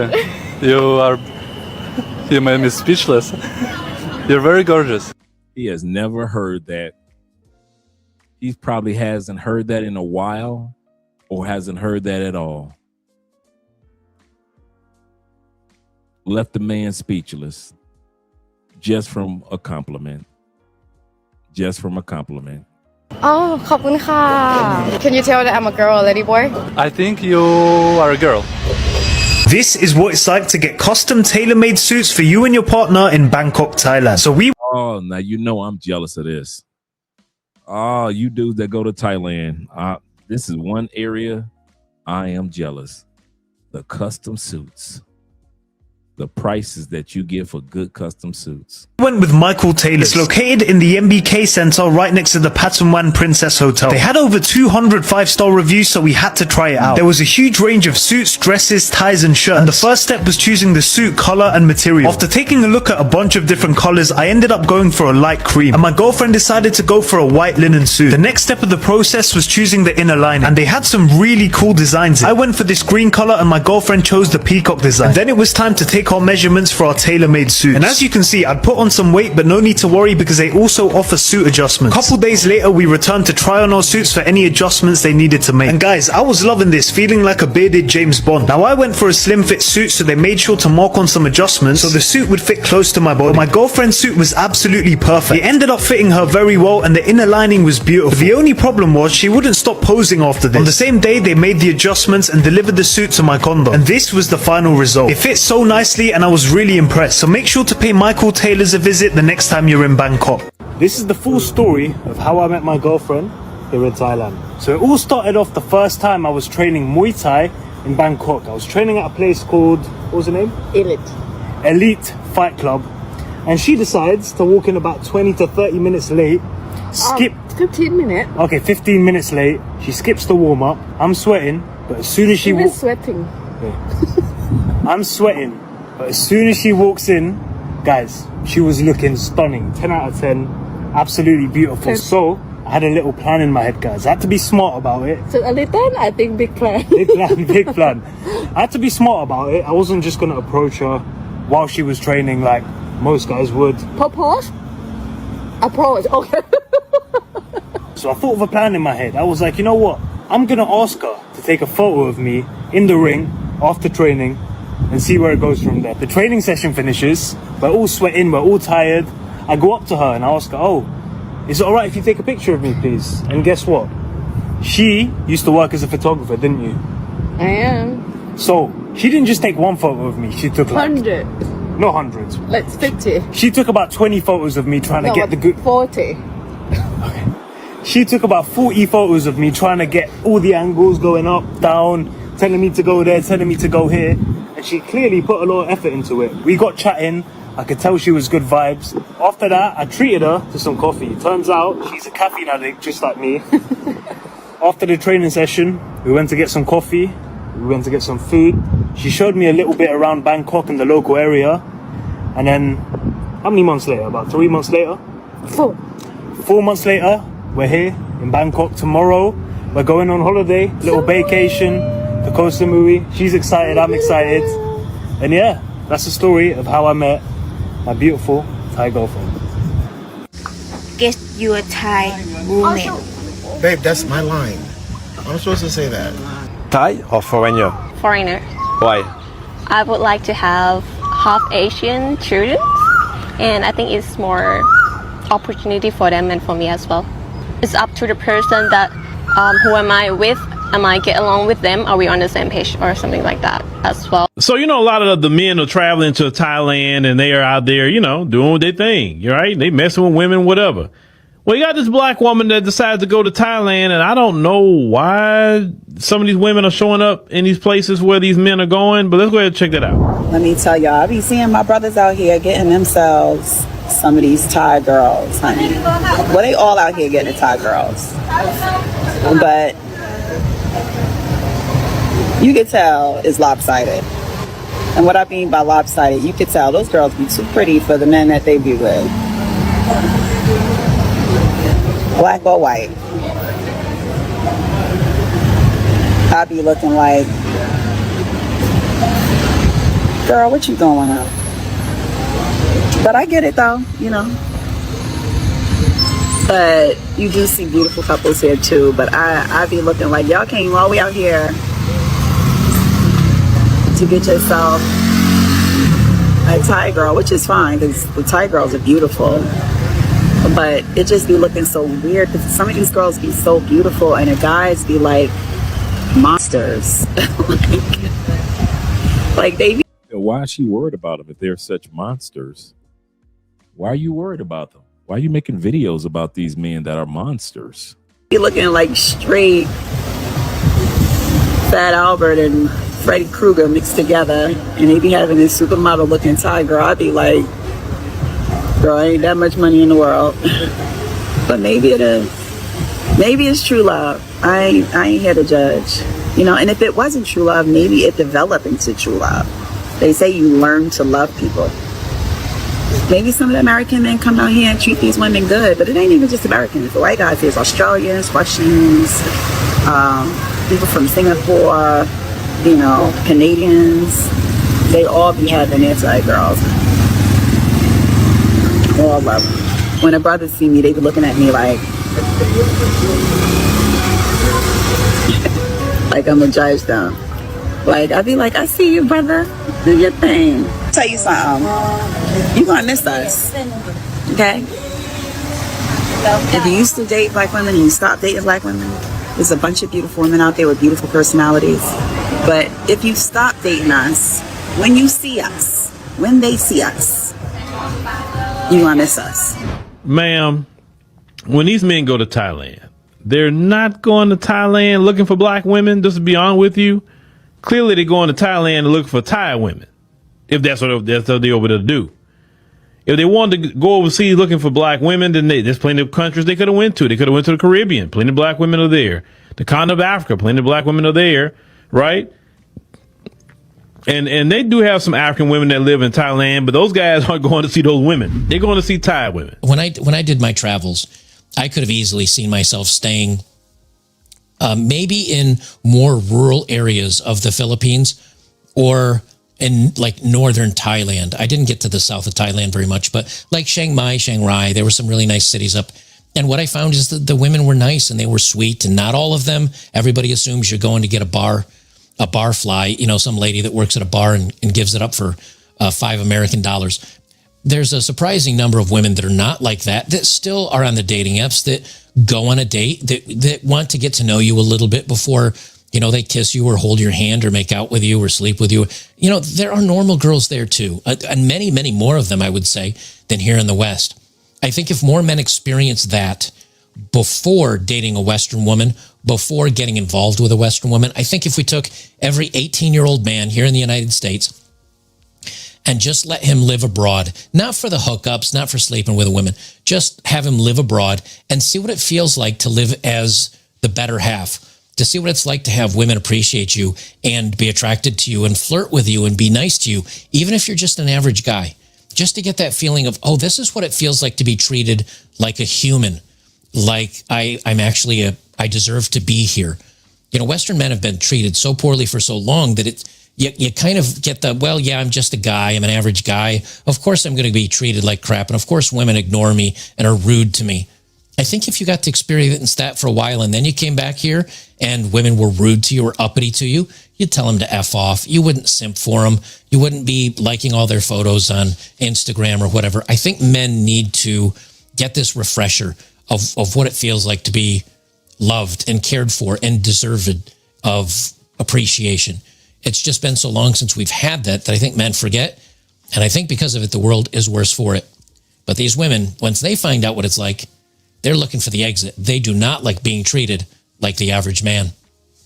Guys, if you like my work, make sure to join me over on betterbachelor.locals.com, or for those of you on YouTube, at least get over to Rumble. The channel is Odd Man Out, because I also do news stories over there. Anyway, come on over, join us. Great community of like-minded guys. You can sign up for free. Doesn't cost you anything. You can check out the forums, check out the topics we're talking about, and you can see the live streams that I've done in the past. And then if you say, hey, you know something, I kind of like this, I dig this, I want to be a part of this community where I can post and share things and join some of the live streams that I do for supporters only, it's $5 a month, which is literally less than a crappy cup of coffee from Starbucks. So come on over, join us today. I think you'll appreciate it. Enjoy the members only live streams that I do. It's a good time. It's a good community. So come on over, check it out, and you won't regret it.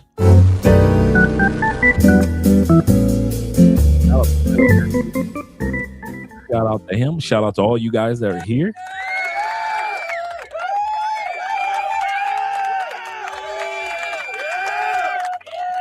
David says this. He said, I really don't think about these ladies, that these ladies realize how behind they really are versus ladies overseas. The competition is over. It is, man. When they, you can't win an Olympic 100-yard dash if they fire the gun and you don't acknowledge that you're in a race. You can't win. If you're in a 100-yard dash, you can pretend like you aren't in a race, like this is not happening, but they fired that gun and everybody else has started running towards the goal, towards the finish line. And you can stand there and talk about how you don't like the Olympics and how much you don't like racing, how you don't like to run and sweat. You can use all the excuses, ladies, but at the end of the day, the race has started. So the question that you have to ask yourself, are you just going to stand there like you've been doing for the last 40 years? Or are you going to get in the race and run to the finish line, even if you come in last? But at least try. Shout out to all you guys out there, man. Appreciate you, gentlemen. Shout out to Will H. Money in the building. He said they don't like it when the brothers have the leverage. They don't like that. That's true. He said that they once had and took for granted. Man, that's a great way of putting it. He says making them bitter, sitting on the sidelines. Absolutely correct. And the last one we're going to read tonight is IMF. He say, because we got a good one tomorrow. We're going to have some fun tomorrow.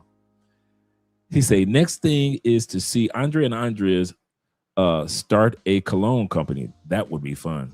Class 7.5 project. Yes, sir. Create a secure website for the future cologne company that the Conclave 2027 Colombia parties on the rooftops. Oh, I got quite a few spots for us for 2027. Oh, I got some spots for us. Yes, sir. Some rooftop spots. Yes, sir. Let me let you guys go. I'm about to head on at least one outro video. See you guys tomorrow. Tomorrow we're going to be talking about the Asian Latinas. So we're going to do the battle royale that we did last year. We're going to do that again this year. And the battle royale will be between Peru, the Asian Venezuelans, the Asian Brazilians, the Asian Colombianas, and can't leave out the Asian Guyanese. So that's tomorrow episode. So be ready to vote tomorrow because we're going to have the baddie baddies. The baddie baddies from each one of those countries and a little bit of history of each one of those countries and how the Asian population even made it there. So that's what we're going to be looking at tomorrow. Let's get ready to do the Blasian outro.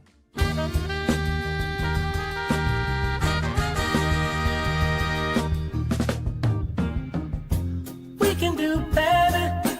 We could be chasing dreams. We know what's right, and we know how it feels. Yeah, we can do better. We can make a change for real.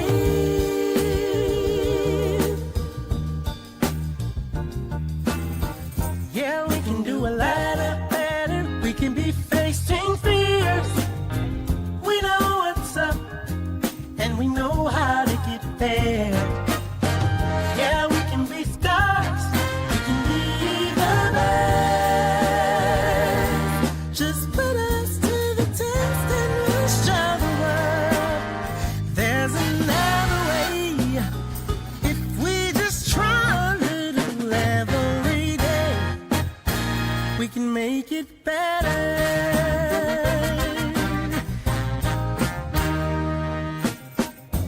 We can do better. We can be setting goals. We understand right down to the soul that we can do better. We can have a heart of gold. So let's step it up. Step it up. Step it up. We could be making moves. We know what time it is, and we know just what to do. Yeah, we could be